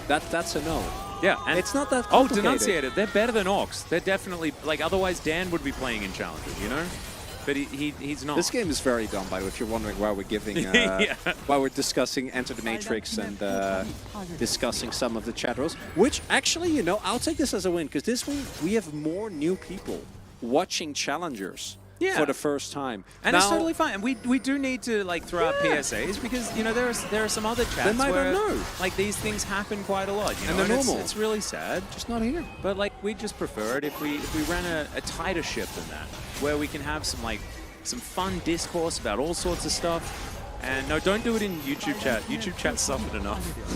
don't make YouTube chat worse, man. YouTube chat's going through a lot of stuff right now. It's going through so much. YouTube chat is like therapy, but there's no certifications. Yeah, I don't think the Elder Flip will happen in this game, chat. Maybe the next one. Because we are very much on track for the D+, get behind in Game 4, but then somehow win the game and bring us to a Game 5 angle. Yep.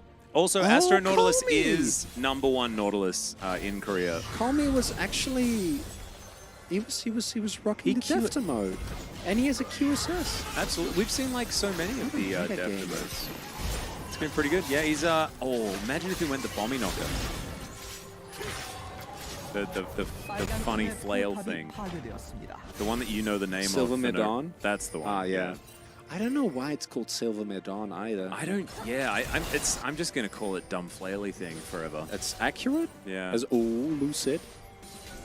Oh, gets the control ward in. As can they both kill? No, they can't. They can't even chase. He went. He would Outbreaker sec. I love Mahal, man. Like, we got to vote for HH in this one. But Mahal's my guy. I love this guy. He's just Hopebreaker second. He doesn't care. They're actually 1-3-1-ing. This is a Challengers team. What they doing? I mean, this is Nongshim. This is Nongshim. This is the team that 1-3-1s. Do you think Nongshim's going to win with about 3 months of beard?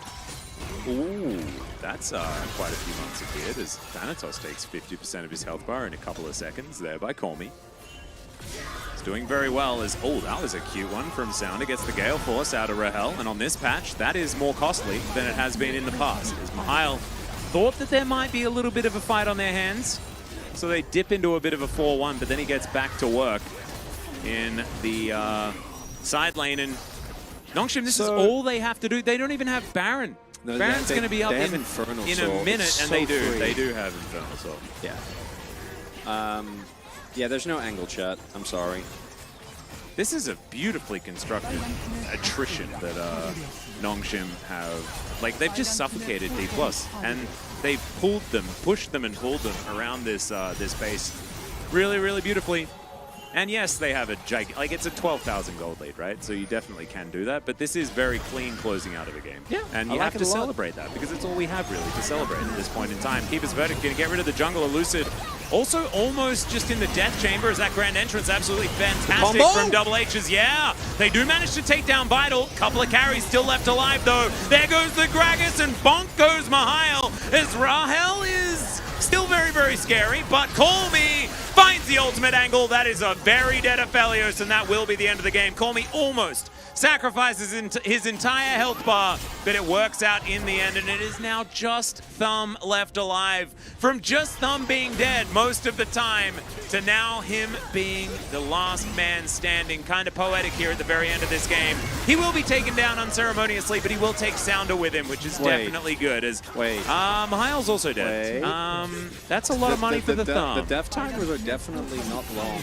I don't think they can. They've won the game, but I don't think they can end. Yeah. So can I interest you in an HH vote? Yeah, no, I'm very interested. Okay, I'll sign you up already. That's 15 out of 16 kills at 27.5 minutes. Yeah. Like, so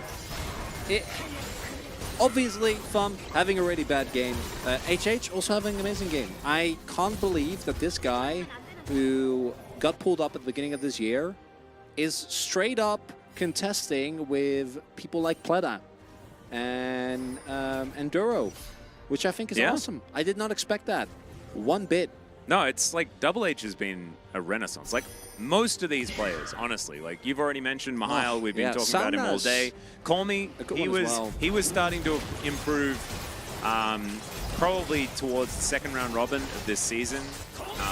He was just really coming into his own.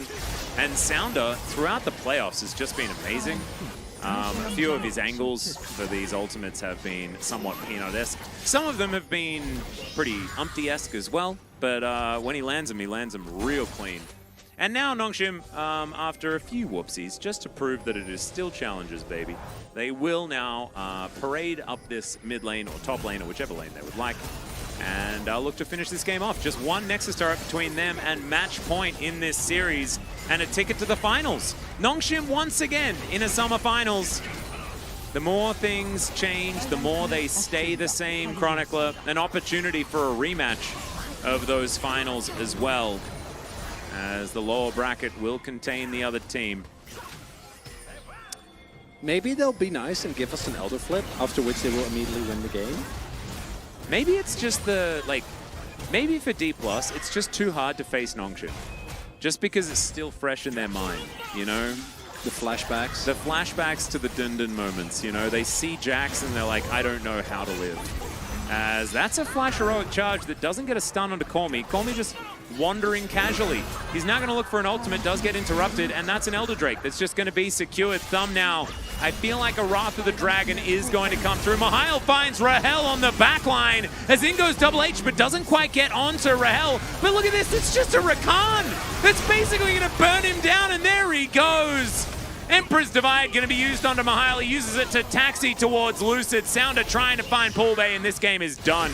It is over. It was over a while ago, but they had to get themselves an Elder Drake in order to get there this time around, and they can now flex their muscles. It is getting towards a 20,000 gold lead. That is just completely ridiculous. Call me flashing the KT logo as they take down the Nexus. I don't know what it means, but I do know what the result means. It means match point for Nongshim. And Nongshim, a bigger blowout in one way, and I think very similar to the previous one in another, because the D+ one actually was a lot faster, but this one felt a lot worse because the game You have a bad time for longer in a game like this. I think it probably feels worse to lose a game like this. I would say so as well. And yes, I think Call Me also had an amazing game, but to me, the big difference maker was just Vital and HH. And Thumb, unfortunately, I think the Rel, actually, even compared to the Nautilus games, this was definitely the worst performance we've seen of him. And if that is going to happen against a team like Nongshim, you're just not going to be able to win. You know, this couple of extra kills really destabilize the way that you can play around the map and play around the early laning phase. And then that gives space to the top side 3v3 to do so much more.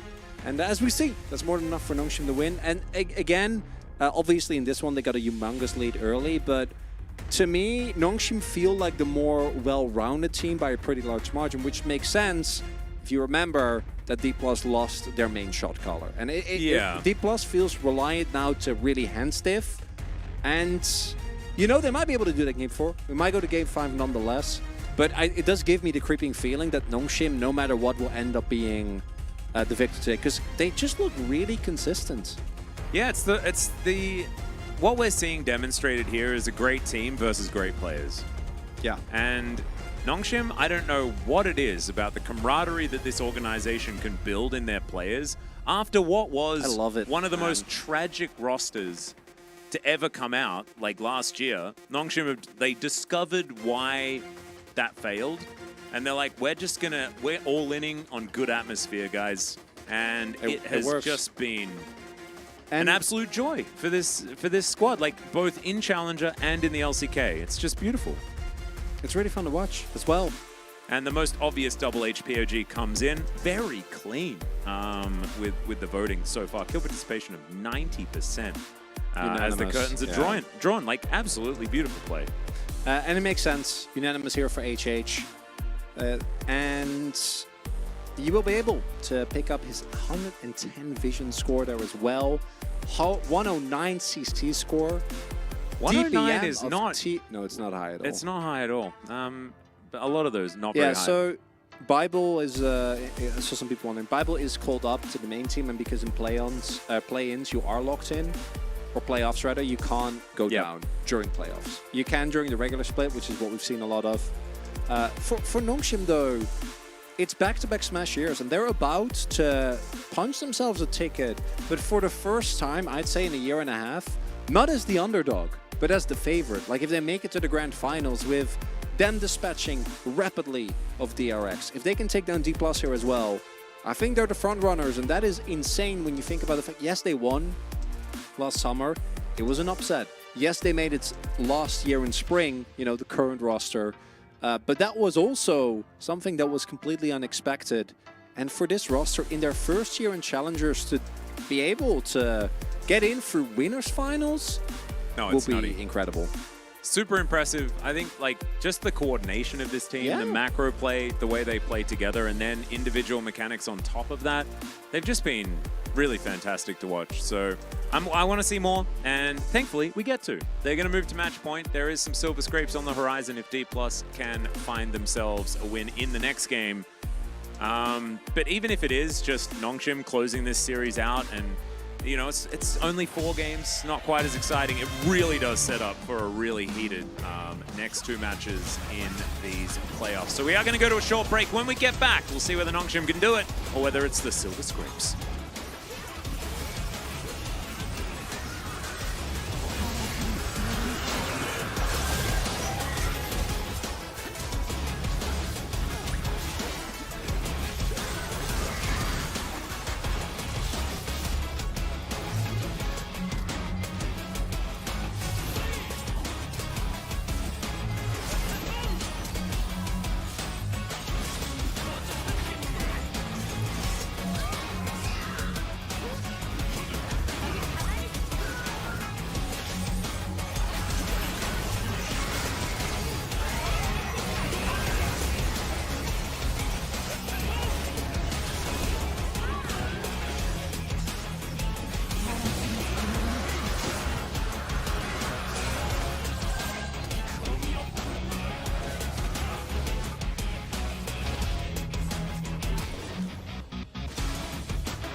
G'day everyone and welcome back to LCK Challenger 2023 Summer Playoffs. It is the upper bracket, the two most winningest teams, but there is one team that has done more winning than the other thus far, and it is Nongshim. They're up 2-1 in the series. Currently, they are looking poised to take a ticket to the final on Tuesday. It is absolutely beautiful, isn't it? Because tomorrow we get yet another one of these. The lower bracket final, Hanwha or DRX. the lower bracket semi, I guess, Hanwha DRX. And then we get the lower bracket final in Daejeon. It's Daejeon, guys. And then we stay in Daejeon for the LCK Summer Final. LCK Summer And then the Final. next day, it's the lower bracket final of Challenger. And then it's Challenger Finals on Tuesday. Does the excitement ever stop? Yes, it does. On Wednesday for one day. And then I think there's a couple of days. Then there's a couple of days, and then we're qualifying. Then we're qualifying. We're watching Beryl make it all the way to Worlds. It's going to be so incredibly exciting. Can you guys wait? Oh my goodness, I can't wait. I just can't wait to see what Skinny chooses. Right? You know when he's the world champion for the third time? It's not making it, Atlas. It's not happening. Are you saying it's impossible? Yeah. So wait, he's not in the qualifier? No, he is. He's in the gauntlet? No, he's in the gauntlet. Oh, and he's in DRX at 6th place? Yes. Okay.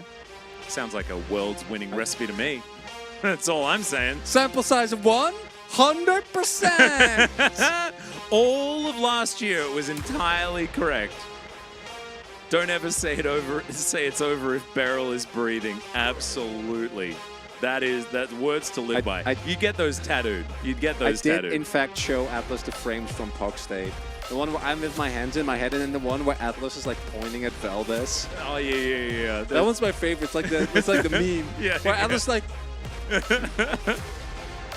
We did see, and I'm not worried about the 4 players on D+ that have been in this position before after that loss, because we saw them reverse sweep. Yeah. While playing pretty horrendously. I am worried, though, about Thumb.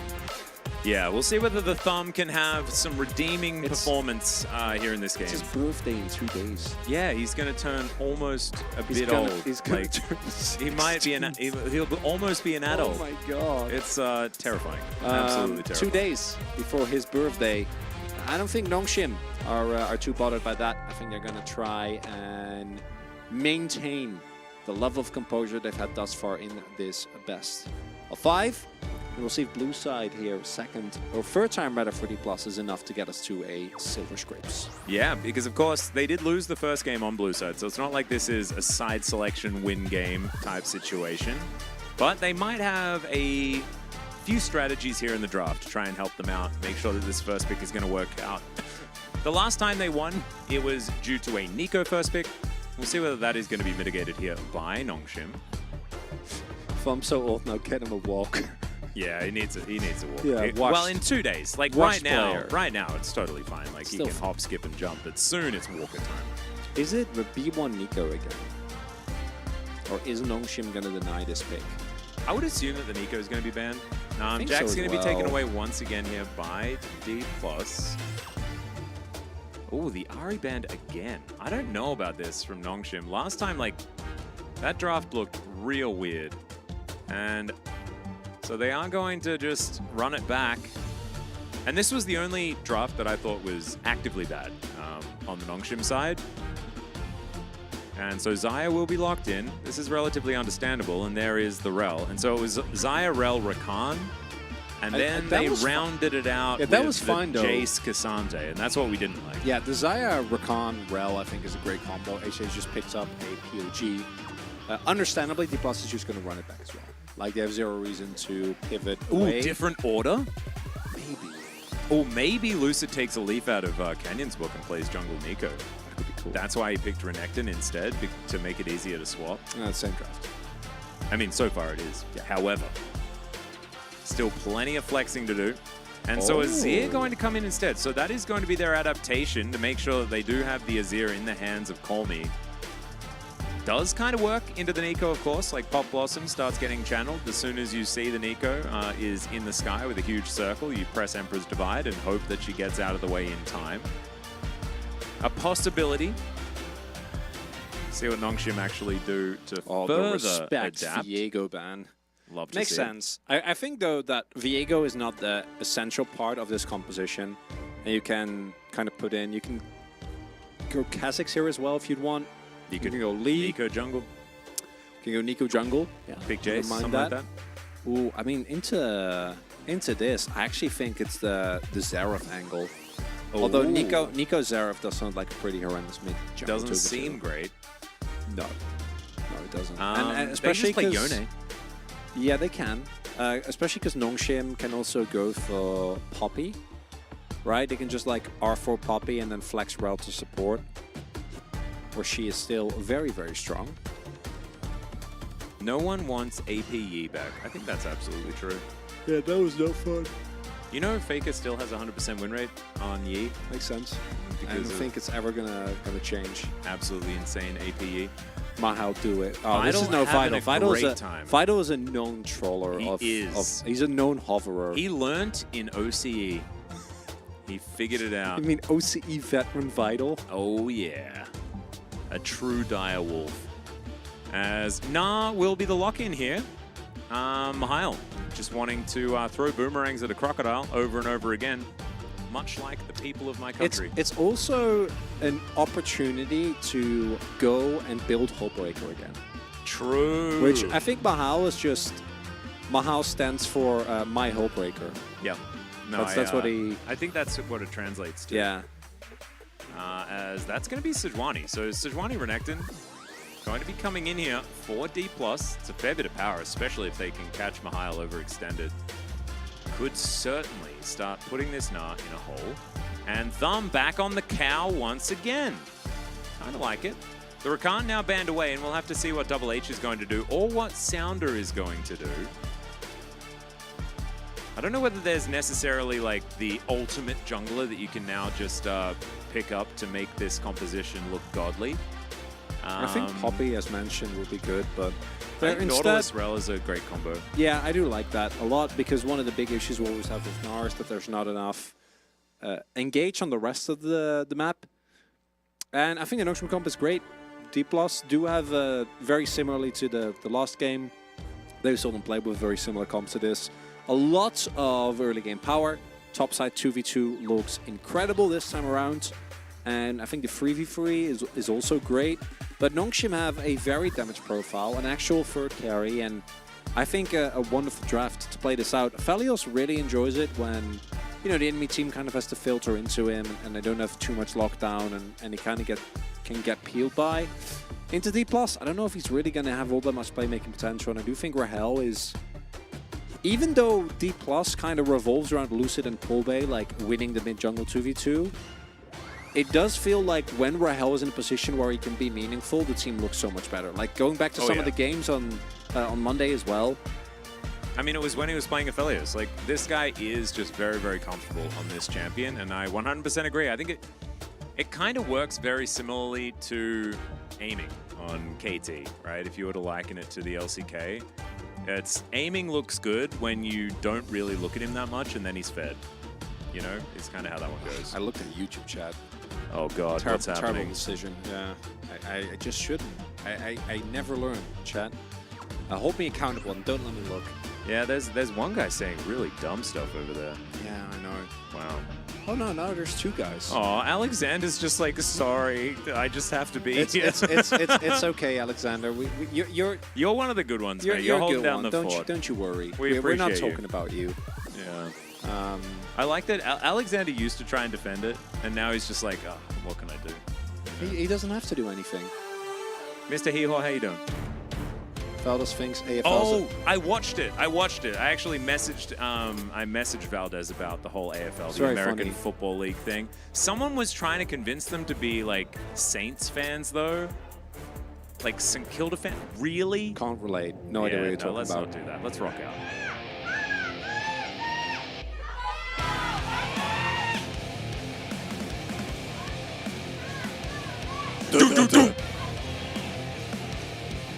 Going for the base. Going for the base. Could be our final one. For today, at least. So I had to make sure it was a good. Oh one. God, what Bit is punchy. happening? Oh dear. Oh, What is dearie me. happening? Call me is just hitting a ward. Double H is what? Why were Lucid and There's some Kobe flashes and stuff. or Lucid and Thanatos there? Well, let me tell you a story. You don't It's know. challenges, baby. Oh, nice, nice. We haven't really been hit with a lot of It's Challengers babies today, so Yeah. I really appreciate that. Mid Beast is my favorite Australian sport. We should tell Drew that. He's here. I haven't He seen is. him yet, though. I watched some of his most recent content. It was not. It was not something I should talk about right now. But he was definitely. He definitely got some content out of it. Good old Drew. It's been a while since we've seen him. It's good to see that he's back. The games are a bit chaotic, but LCK CL looks that. There you go. That's a real Challengers fan right there. Embrace the madness. Has a name that I don't feel great about repeating. However, we would if we could, you know. Wait, Mid-Beast isn't here. He's not here. No, There's no way. surely not. To be honest, Royal going for an auto goal. Yep, I'd agree with you, Denunciator. Could have actually read instead of just mumbling, but I decided mumbling was fine. It's fine. It's not like we have to be clear in our chat. I'm Mid-Beast. Oh. Oh, Zormy. Hi. Oh, hi, Zormy. Oh, I love you too. Yeah, because it's Zor Mid-Beast. Zor Mid-Beast. Zor. Zor. It's like... Oh, Zor him on Twitch. Yeah, yeah, there you go. Yeah. It works out. You can easily get there. In fact, if you use I an can't. Australian accent, you can get to any sentence with any word. It's Just actually try hard it's enough. quite fine. You just slur them together. It's easy. Don't you worry. Drop bears causing too much latency issues when they hang on the internet cables. There must be something causing those issues. It surely isn't the fact that it's a gigantic landmass with humans spread out all over the place, and it's just, you know, logistically and geographically difficult to make internet work. It's also really well. not that many I think it's probably the drop bears. people compared to a lot of other good, you know, regions. It's not that many people. Just Australia. Or just Well, OC. it's just separated from the rest of the world, so you can't scrim with other. Yeah, yeah. You can't scrim with the top Wait. tier of other regions. Yeah. Well, I mean, yeah, that's kind of a problem. Yeah. Geographically kind of ready.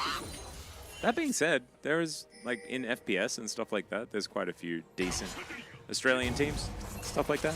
You know, it's I just remember amazing. 2021 Internet Gaming. Oh, yeah. My first international Our boy event. Pabu. When Pabu and the boys found a way to beat... They beat C9, right? That was who they beat? They beat Yeah. a team they weren't supposed to beat. It was C9. It They was did. glorious. It had green hair. They played that song, Stay, I mean, by Pabu is Justin Bieber. 1v1, like, master of the universe. He beat Faker. Yeah. He's, like, probably the GOAT for that reason alone. Because you get that mantle. Yeah. I think that's how it goes. Caster, have you all ever played Valorant? I did, but it didn't really stick. I'm not an FPS kind of guy. I'm not a gun shooty shoot guy. I've played some FPS games pretty extensively, but that was when I was younger and my hands were better. Yeah. Have you ever played... I played Quake. You know Quake Have 2 you is played, released on Switch, like, today? Oh, no, I didn't know. Have you played Command & Conquer Renegade? The FPS Renegade? version of... Yeah, there was an FPS. No. Yeah, it was a third person. I think it was FPS. Yeah, it had multiplayer as well. It was a first/third, I think it was first-person version of Tiberian Sun. So you had, like, all those items and... Yeah, it was Damn, that's crazy. kinda cool. It was really cool. Chronicler is old and washed now? Yes, I am. Moonglade was pretty good at SC2 back in the day. I mean, absolutely. Is He's also a great commentator as well. I tried to snipe Moonglade for League of Legends in like 2015. I remember. Didn't work? It didn't work. He just wanted to stay in Queensland and do whatever he was doing. He was Living his best life. he was gamer more than commentator. Bring back Lemmings. Yeah, I The agree. game? Bring back Worms, man. I did play RuneScape back in the days, as did every other kid. I also played a game called Tribal Wars, which was an idle browser game, but I didn't play very well. Did you play Black and White? The RTS? Yeah, the A one little about bit, like but being not that God, much. basically. Yeah, not that much. I didn't play that much of it either, but Yeah. I liked that game. Um, It felt like a really cool version of SimCity. Samaz. Perf better than the world.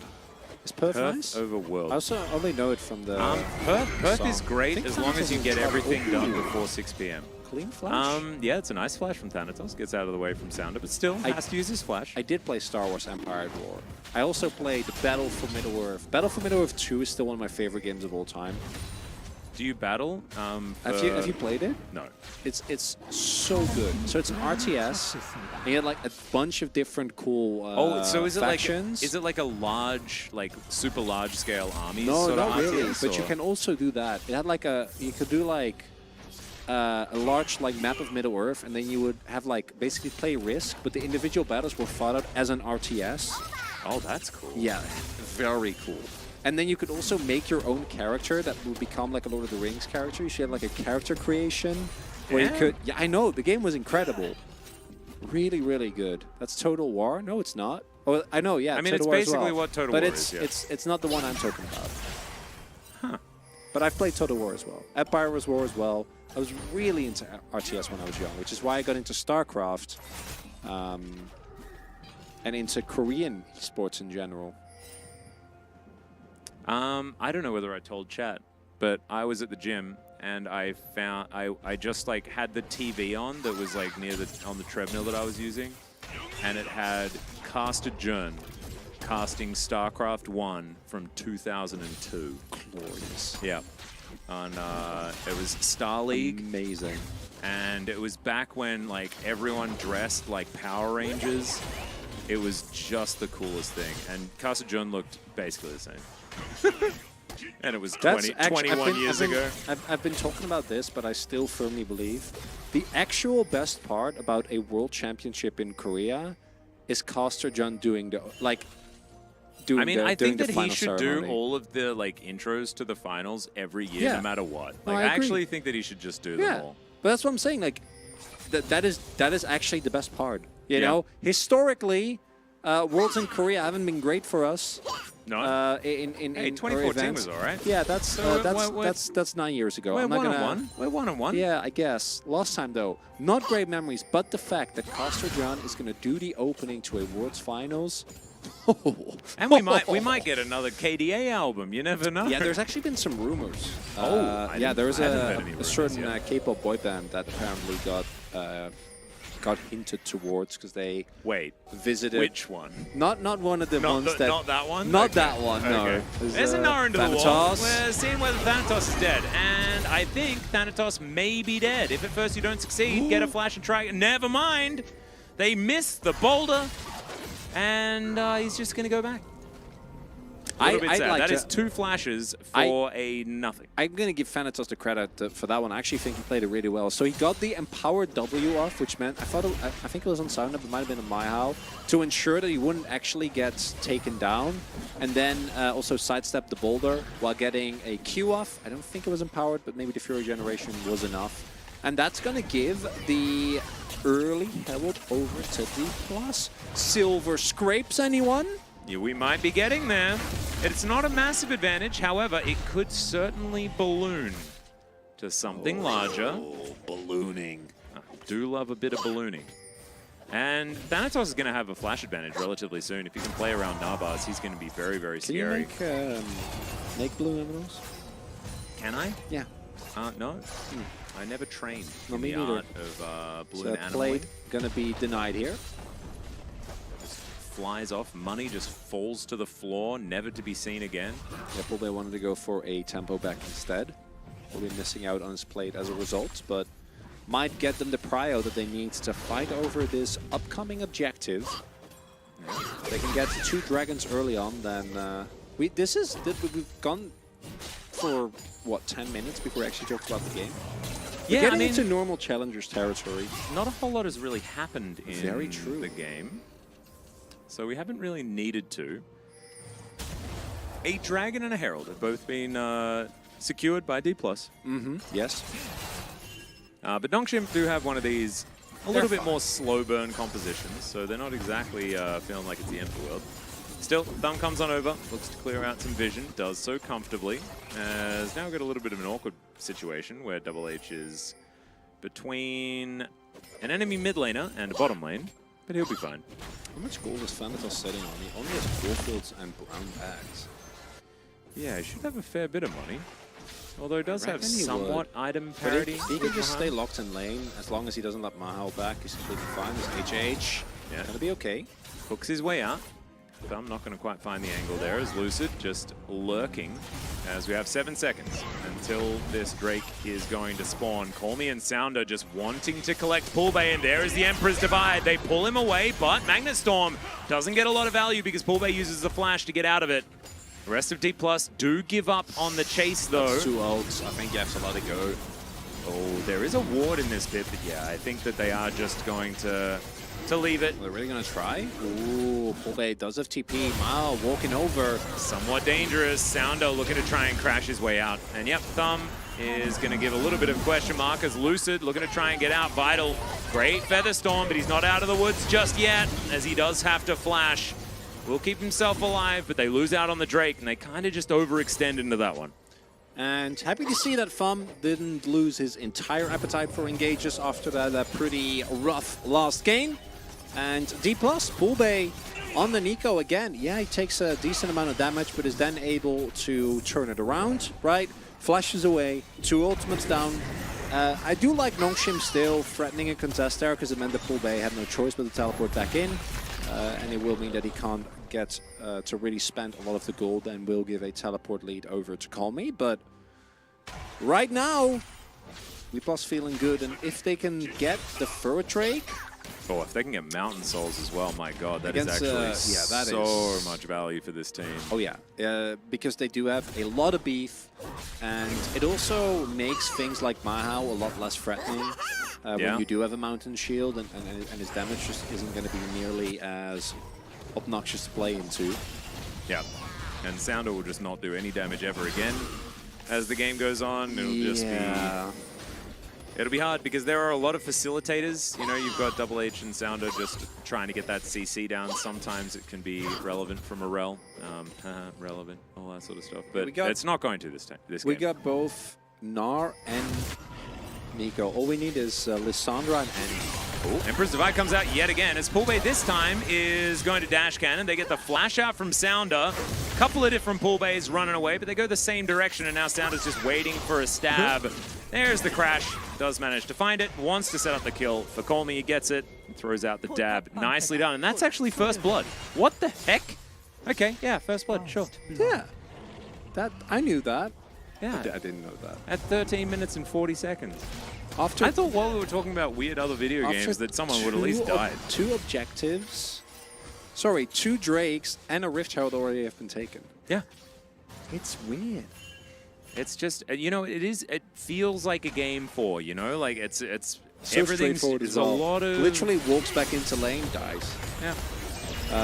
Now, obviously, there was some reinforcements on the way. We did see Lucid cancel his back, but there was also a Nautilus. So Poolbay was just dead. No salvaging this one. Doesn't know. Just accepts his fate. Yep.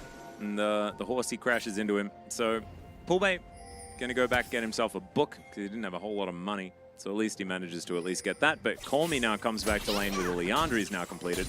I love that, like, Call Me is not a crowner. He's just not, he's not a Crownerzier guy. He just does not believe in it, wants to do all of the boom But booms. missed the Kanuni. The Kanuni? Kanuni! Yeah, I did. Poolbay Very missed sad. it? Oh, that's not what you want to see. I actually missed it, so I would have missed been him without missing it? that sadness. I'm sorry I did that to you, Atlas. It's all right. Didn't mean to. Actually, I did. Otherwise, I wouldn't have said it. Oh no. There's not a lot happening, Atlas. No, I'm there's kind of not. losing it. Yeah, it's looking a little bit like we've yeah. Well, what is going to be the next thing? The next thing is going to be a Rift Herald that's going to be up in 7 seconds' time. Currently, there is Nongshim towards the area. Rahel able to rotate over, get some vision down, but you can see it's mainly Nongshim vision in the area. Yes. We see Nongshim move forward. Some damage into Lucid. Yeah. Ooh, First Blood was at leet timing, as old leet speak, you know. 13:37. You love to see that. Set up. Being found here. Nongshim looking for the execution. See what they can do. as D+ have got this one started up. Vital, fair bit of damage into Thumb. Oh no, maybe caught out of position and he should go down. He's trying to taxi his way out as now teleports coming in all over the place. Pulve, this could be the time that he gets a massive Pop Blossom, but the rest of the team is running away from him. He's channeling it and finds absolutely nothing. The Blade Caller is decent here as Vital kind of free hitting Thanatos, running away. There's a big Gnar onto the Crocodile as Vital over the wall, able to offer the damage down, and Pulve just looking to try and escape. He's not going to be able to, and it is just a disaster for D+ Kia. And they're not even able to get themselves the Herald. And complete disaster there for D+. Herald goes down. That's like a 4 or 5k gold swing. That is, wow, that is truly... Where is the Silver Script? Yep, it's not looking too good. And yeah, Pulve not finding anyone there, but it's a tough situation as well. I don't think if you flash over the other end of the wall that you really get anything going. And then more importantly, Thumb, his troubles continue. Yeah. This is going to be the Dragon now. Not getting Soul Point, falling almost 4k gold behind, and That was the he moment. just pressed R earlier. Yeah, it's understandable that you want to hold it, but you take so much damage, and I think you can see like D+ is like, oh, we have to try something. We see them play a little bit aggressive here. Well, Sounder is going to get interrupted. That was a Cancel. decent play there as the Moonlight Vigil comes down. Sounder will die as now Vital wants to get the feathers out, but they're not really there. And so this is going to be the turret and the kill onto the Pulve just Rel. tanks like 3 shots, that's fine. Yeah, he's not worried about it. He's got that amount of health bar. That's a resource. You can use that. No worries there at all. So pulling themselves back into it just a little bit, but that was still a big swing for Nongshim. Good catch, Emily. He didn't have his ult at the beginning there. Oh, I guess we can't trust this, unfortunately, because we don't actually know who has whether or not the ultimate is available at the back of this. But I'm gonna take your word for it. And then here we see Pulve trying to set up a flank, but like if he flashes over into the pit, I don't think it really works. Just too fast there with his ultimate. Maybe he was expecting more people to pull over. Not going to be the case. That is stuck there. Really rough play from Pulve, trying to make the best out of a bad situation, but no Rahel just ends up going down, and then Sounder kind of salvages it here for D+. Gets cancelled mid-crash down, will immediately get taken out. They throw everything into him and keep this game a little bit interesting, because now that is 2k gold that went over to D+. So now it's only a 2.5k gold lead for Nongshim, which is still, again, they're a good team. And they're getting leads, and they're not going to be feeling too bad about it, but it is something. The difficulty is that Nongshim are the team with match point, and if they get advantages, you can probably trust the momentum in the series to really help them push it forward as well. I mean, there's a lot that goes into the mental aspect of this, because D+, now they're feeling the pressure even more. And we keep getting reminded of the fact that, you know, Thumb is 14 years old. Actually, and was 12. having to deal with, oh, right, he keeps getting younger. Yeah. It's crazy. No, it's Benjamin Button Thumb. He is 15, and he will turn 16 in 2 days. Yeah. I wonder how many people that turn 16 in the modern era know about the phenomenon of the Sweet 16. You ever watch that show? The Sweet 16 on, I think it was MTV. No. Don't think Good. so. Good. Don't. Okay. It was. I remember Yeah, my 16th birthday. I prepared a surprise party for myself with my friend. Okay. It was fun. Okay. What? I was just saying. You can't really throw yourself a surprise party, Atlas. I did. Yeah, that's not how a surprise party works. And it was organized that everyone would try to surprise me, and then I got surprised and I jumped a fence out of my surprise. Okay. I guess. Yeah. That's how it works. I don't know how you can surprise yourself. That felt like a really cool thing to do when I was 16. Yeah, when I was 16, we threw a mustache party. That made sense in my friend's backyard. Uh-huh. And we all... What does a mustache party entail? Just having mustaches? Everyone was really into... No, like drawn on because we were 16. You know, like everyone was really into mustaches back then for some reason. I don't know. It was weird. Huh. It's a weird time. I like it. You know, I'm okay with a mustache every now and again. Well, yeah, Remember not if you Sharpie it on. There were a lot of dress-up parties back in those times, and I discovered like the cheat code. I would just alternate as going as like dressing up as the Men in Black or the Blues Brothers. No, that's boring. Which just is the same outfit. Atlas, that's basic. It's pretty good. That's basic. I just like wore dark sunglasses, and I either wore a hat or not. It was it was the best. Well, you have to. It's Blues Brothers. Atlas. Fedatlas? Fedatlas. What kind of life did you live? I was just your average run-of-the-mill Dutch, definitely not peaking in high school type of guy. Oh, yeah. Same. World of Warcraft really did a number on me as we do get the cancel. Yeah, Lucid is going to get Call Me, who has a nice Emperor's Divide and shifts the sands, gets out. The All right, and now Sounder might be God, dead. it's in front Thumb's of going to Nash. come in. He's going to be able to get himself a kill. Is okay. Thanatos trying to find the angle. Nice knock up. Magnet Storm's decent there as well as Thanatos sacrifices his health bar. The Gnar bar is actually fantastic as well as now Thumb is trying to limp his way out of it. It's a 1-for-1 in the end. Still more valuable for D+ because the mid laner does go down, but I don't think this is Nash time. And map control seems to have gone now over to Nongshim given the fact that Thanatos teleported in and lost all of his health bar. And I don't think that D+ can really contest for this objective here. Try and fight. Mihail? He's dead. Are you okay? Well, he's Oh, running no. pretty quickly. HH is so dead. quick! Who's dead? Moonlight Vigil's dead. But, Okay. But Mile doesn't have TP. So I guess they get Nash? If they get Nash and Soul Point, they're actually back in it. TP's Well. coming in from Call Me though. Yeah, he doesn't this have looks Emperor's Divide. bad. Oh my god, okay. Poolbay is going to go golden. This means D+ have to get out of there. Poolbay almost dead. The Baron is turning on him, and Call Me is the one that secures the kill. And now Nongshim have continued. I was about to say started the Baron. No, they've continued the Baron. And that will be taken. They're going to say thanks very much for the Right. leash, guys. All And it right. was all planned, I guess. That's it. That's it. I know we're watching challengers, but I thought you were going to say, that's it. I'm calling it. It's challenges, baby. I thought that's what you were going to do. no, because that was just a Hail Mary from D+ after they realized that the game is in a pretty abhorrent state. I think that call to go for Baron there makes sense. It's never going to work, but you got to try something. And it is challengers, baby. And it unfortunately is looking like Nongshim are going to be bringing us to a 3-1 ending to this series. It is looking a little bit like it. Poolbay, oh, he got knocked up by Nash. Oh, that's a classic. You can see who Summoner's Rift wants to win this series. Summoner's Rift wants to go. Summoner's Rift is done for the day.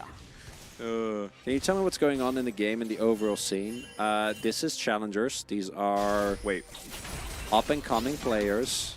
C-Town of 54, do you think that it's the best time to ask that question? Well, What does that mean?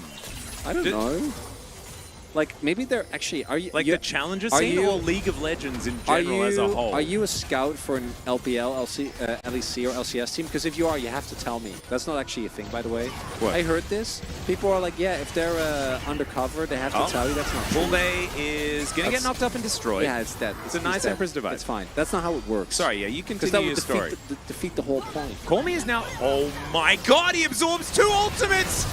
And then shifts to sands and gets out. Call Me is maybe Ice the best cold. player in the universe, I Ice think. cold. I don't think anyone's better than this guy. As Sounder is just spamming, and they're given the Deft Alpaca emotes. This is completely Brover. Poolbay is not even LCS level. Yes, that's good. No. They're. I think they're committing to the bid. Oh, they're committing to I don't the know. bid. Maybe check Oh, man. maybe check the message history. Because if they're not, then we can ban them. It's a win-win. Bergfin, just give us a winky face in chat. Give us a winky face If in you're not chat. toxic, winky face. Yeah, if you're not toxic, winky face, please. Sounder is going to crash out of there. Call Me is going to take down this inner turret. No other chatters. It's a good yum. Stop it. Oh. Sajak, stop. Zombie. Oh, God. Chillo on It's drugs. too Oh, late. God. It's too late. He got. Skynet got him. Skynet got him. Oh, he didn't even get to Skynet took a look. I shoot and was like, nope. Mihail's dead. Yeah, it's fine. Doesn't matter. Okay.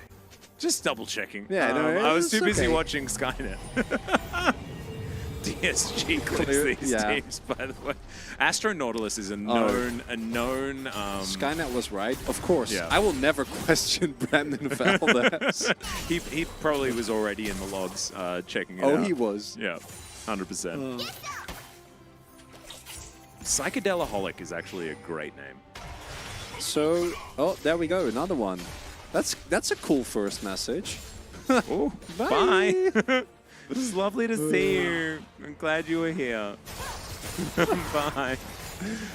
This is actually one of the, you know, usually it's kind of sad to watch teams lose, but in challengers it just brings out all the people you don't want in your chat. And Do you know what I really like? It's though? very satisfying. I really like that it's like at this end of the series because it makes it feel like the same cadence as like a Star Wars movie. Yeah. You know, because like at the beginning there's all the setup and then it feels like I've got like battle theme music going on while Skynet's just zapping all of the people, so we have like the space battle at the end. No, you know? I get it. Yeah. Sometimes, you know, you God, cut to the Darth Maul good. lightsaber battle, and that one's also amazing, and that's when Valdez is going through the logs, you know, and it's a little bit more one-on-one. How good is the Star Trek soundtrack, or the Star Wars soundtrack, man? I mean, John Williams is He's a magician. okay, there's a flash. It's only going to get Double H, and Sounder takes it as his opportunity. Paul Bay is going to get obliterated. The stuns come through. Call Me finds the back line. Rahel doing a fair bit of damage, stays alive for a long time, but it does not matter. That Emperor's Divide was POG worthy to me. And Nongshim, 3-1 over D+, and they are 100% your favorites heading towards the final in just a few days' time. Nongshim, 2 summers in a row. Could the fairy tale come true? Brand new rosters, straight up from Academy. It don't matter. They are still taking names. And that is going to be that. That's the 3-1 victory for Nongshim. And D+, they have a second life, but tonight's not about them. Tonight is about the Noodly Boys making their way back to a finals in summer in Challengers, but it's not the same lineup. And some dejected faces here. Thanatos head in his hands, but look at that, HH in particular. What an arc this year for this roster. Absolutely Such amazing. a pleasure to watch these players develop. Oh, the Feather Storm. Yeah, preemptively. Saw it coming. Really nicely done by Vital. Flashes out as well to make sure. There's a key play from everyone in this team fight though, because now Call Me just takes it as his time to shine and hits everyone. Like even Thanatos right on the edge gets clipped by that Emperor's Divide. Oh, just gorgeous play here from Nongshim as a whole, right? Because the Feather Storm reaction, perfect. Then the Magnet Storm reaction immediately after that Pop Blossom comes in, beautiful.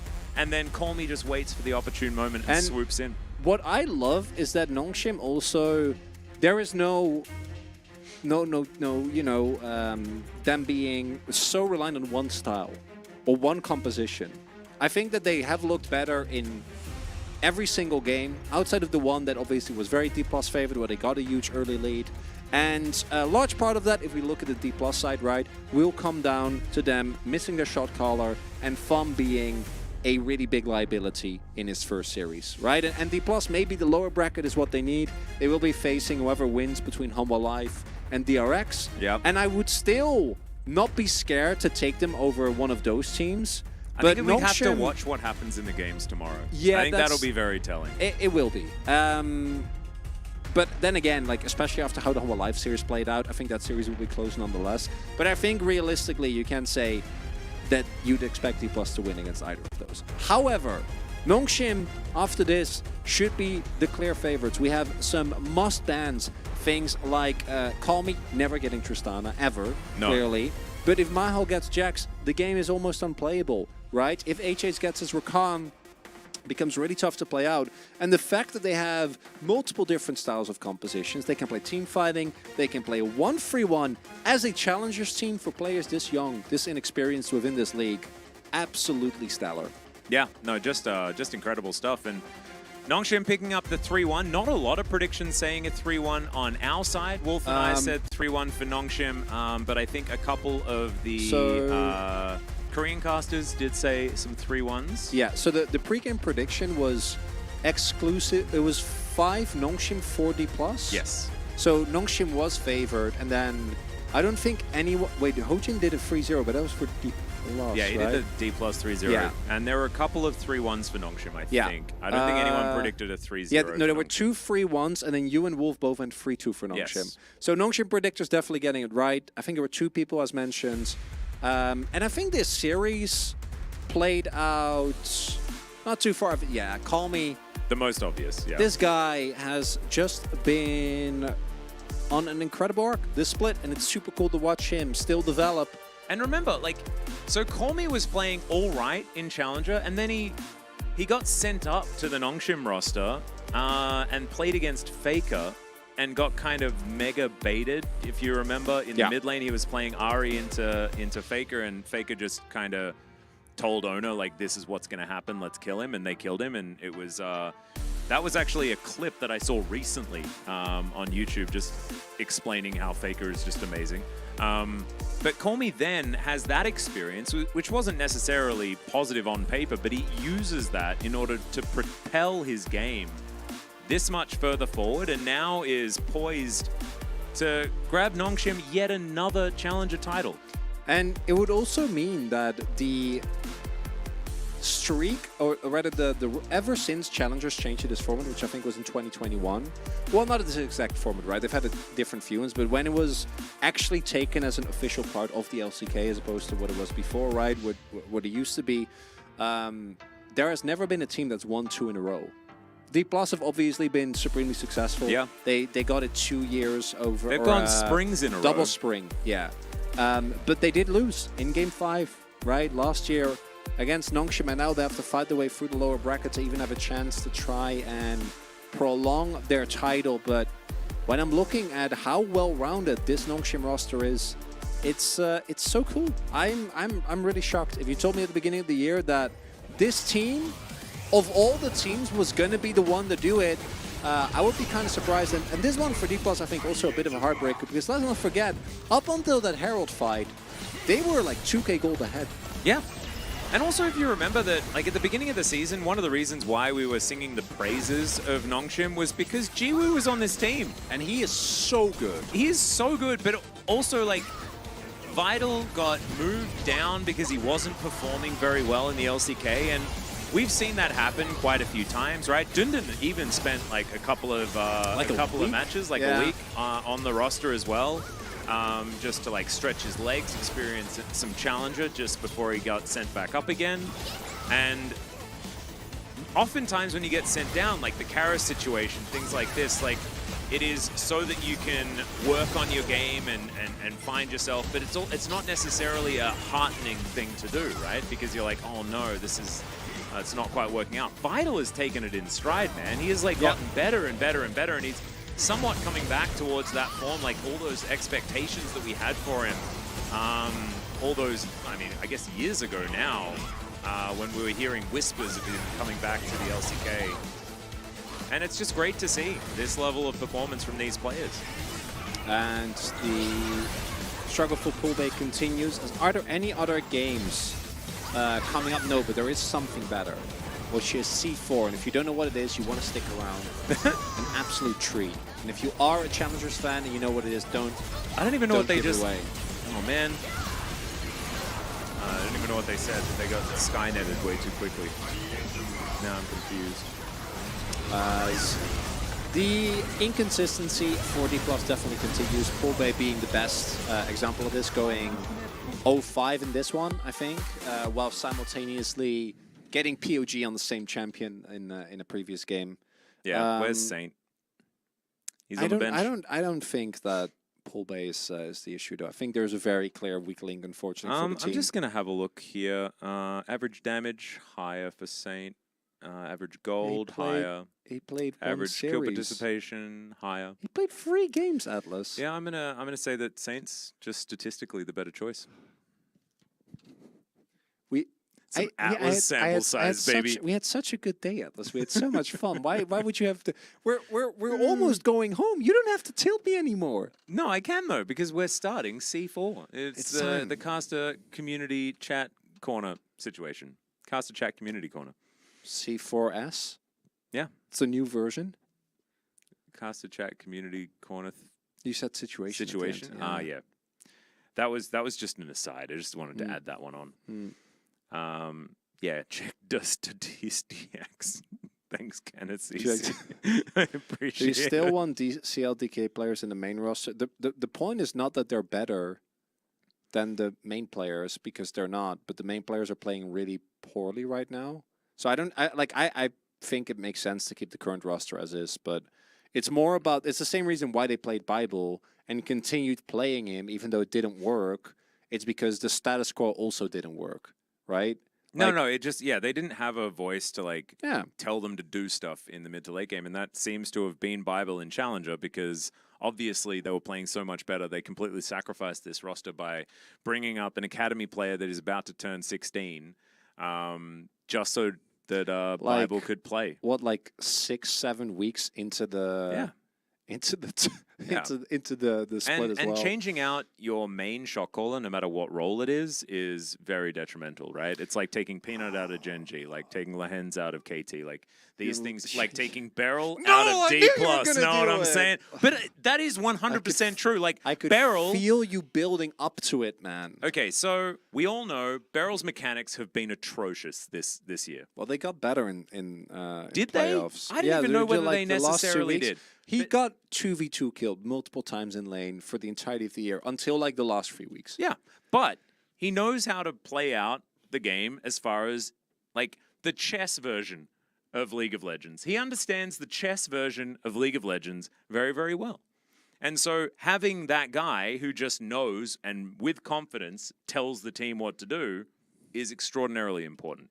And we've seen that for DRX already in their run towards playoffs, managing to get there in the end when there were like so many different teams that were like, first it was Kwandong that were definitely getting in. Then it was Bro that were definitely getting in. Then it was Live Sandbox that were definitely getting in.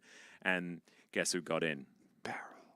Beryl. 6th place, baby. That's 6th place is actually the most ideal position to be in the standings in order to win the World Championship. One time. 6th place in the LCK. One time. Well, Happens once. it's a new thing that we've developed. It's this Beryl new, can't get it's to this new Worlds tech. again this year, clueless. Yeah, that's the problem. He's gone to Worlds every single year since he debuted, And that which ain't is gonna just stop. unreal. On 2 different organizations, because it's And DRX and hasn't he and- been and to D+. World knockouts as well? So in 2019 they made it to quarters. In 2020 they won. 2021 they made it to finals. 2022 he won. God, Beryl. Oh yeah, he did. Yeah. And that 2019 run They was got- probably they got- the best actual gameplay that he had. They got bopped by G2, right? And that's why they were so mad at them, and why they wanted Yeah. revenge in 2020. Yeah. And Yeah, that was in 2019 their G2 was first. That pretty was their good. first split, right? It was, yeah. That was their They were first split straight in the from- LCK. Imagine if Nongsha made it to Worlds, you know? Like, that's actually... Imagine Dundon at Imagine Worlds. if Pays made it to. Oh, wait, hang on, he did. He did. Yeah, he's done. God. Yeah, okay, but Pace is not...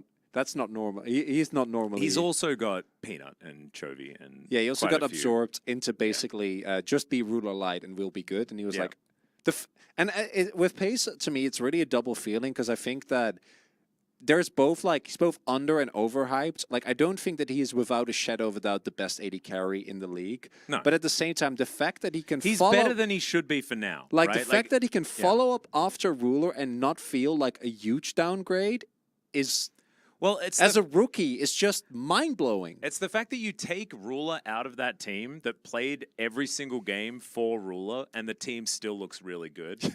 That's absurd. And that should never make sense. No. Like, it should never, like, be a thing. Like, so that's... And also, the fact that you take out Lahens at the same time. Yeah. Like, if you think back to, like, what Gen.G was last year, that team was cracked out of its mind. Yeah. Super duper good. I guess they won a whole bunch I mean, they domestically, only but lost. they didn't quite they do only it lost internationally, Yeah, right? well, I mean, they only lost to the eventual world champion, as we know now. So, like, Can you be mad? Not really. True, I guess. Delight, yeah, Delight has been. Delight was, although, like, Yeah. he was always the savant pick for, like, oh, but what about Bro Delight, actually? He's But like really honestly, good. yeah, when he was like him and Henna, like Henna also has flourished, weirdly enough, with effort. Effort also not looking that terrible. But like Yeah, since the but- meta shifted, he's been better. yeah. By the way, because you know, engage supports, right? I just want to tell you, you know what the buffs on the current patch on 13.16 were? Silas, Akali, Lucian, and Caitlyn. Can I get some susja in the chat? Some susja. This isn't the actual and then world you know what's patch, gonna but it'll be the next one. Humble Life's not going to make it to Worlds. well, I mean, That's what you're talking about, right? Because it'll be Barrow instead. What then? I like, didn't say it. and then I didn't say it. Paddock is going to get a Worlds Caitlyn skin. Probably, right? No, Beryl will get it. Beryl wants his Caitlyn skin. Because they'll go back to... Okay, yeah, sure. Yeah. Sure. This is what I have to deal with, chat. You know what the worst part Broly is? understands. He just gets it, man. Until it's mathematically impossible, I'm going to have to keep hearing it. And that's already bad. But what's worse is the possibility that it is Barrow. I'll have to cast another... No, I actually... it would be what do such you an mean? insane... It would just be such the an best. It would be such an insane arc Like, think if about they do it again. dude. Croco will be at Worlds. I know. Well, that's what you know. Fate will you be at know, Worlds. every time I'm mad about Beryl making jokes about it, it's not because I'm mad about Beryl. It's because I don't want to. You I don't don't want want to to believe in Croco making it because it will make me so happy. Do you know what the And best then thing if is? he Like, if he makes it, then I'll be ecstatic. It doesn't matter if he completely botches it. You know, I will be a Croco fan no matter what. I But have, if like, I no- start believing and he doesn't make it to Worlds again in a game 5 like last year. he also lost a Beryl. So what's she gonna do? What's she gonna do? You know, like the Gen.G super team couldn't do it. Croco couldn't do it. It's a wash. You know, it's T1 fine. the greatest player of all time couldn't be Beryl. There's inevitability. I mean, who's the greatest player of all time, really? Like, ask me that question after he wins another one. If he just No, if he pulls up, wins another Worlds. if he wins another Worlds, I think Beryl is actually he's an enigma. I can't tell you why, but he is the greatest player of all time if that happens. Like, if he does that, 3 different rosters and comes from 6th place twice. If he does it again, I mean, the conversation will be very different. That's for sure. Oh my god. Hair bet? What am I gonna bet though? Okay, I'm going to like my fade on the side here.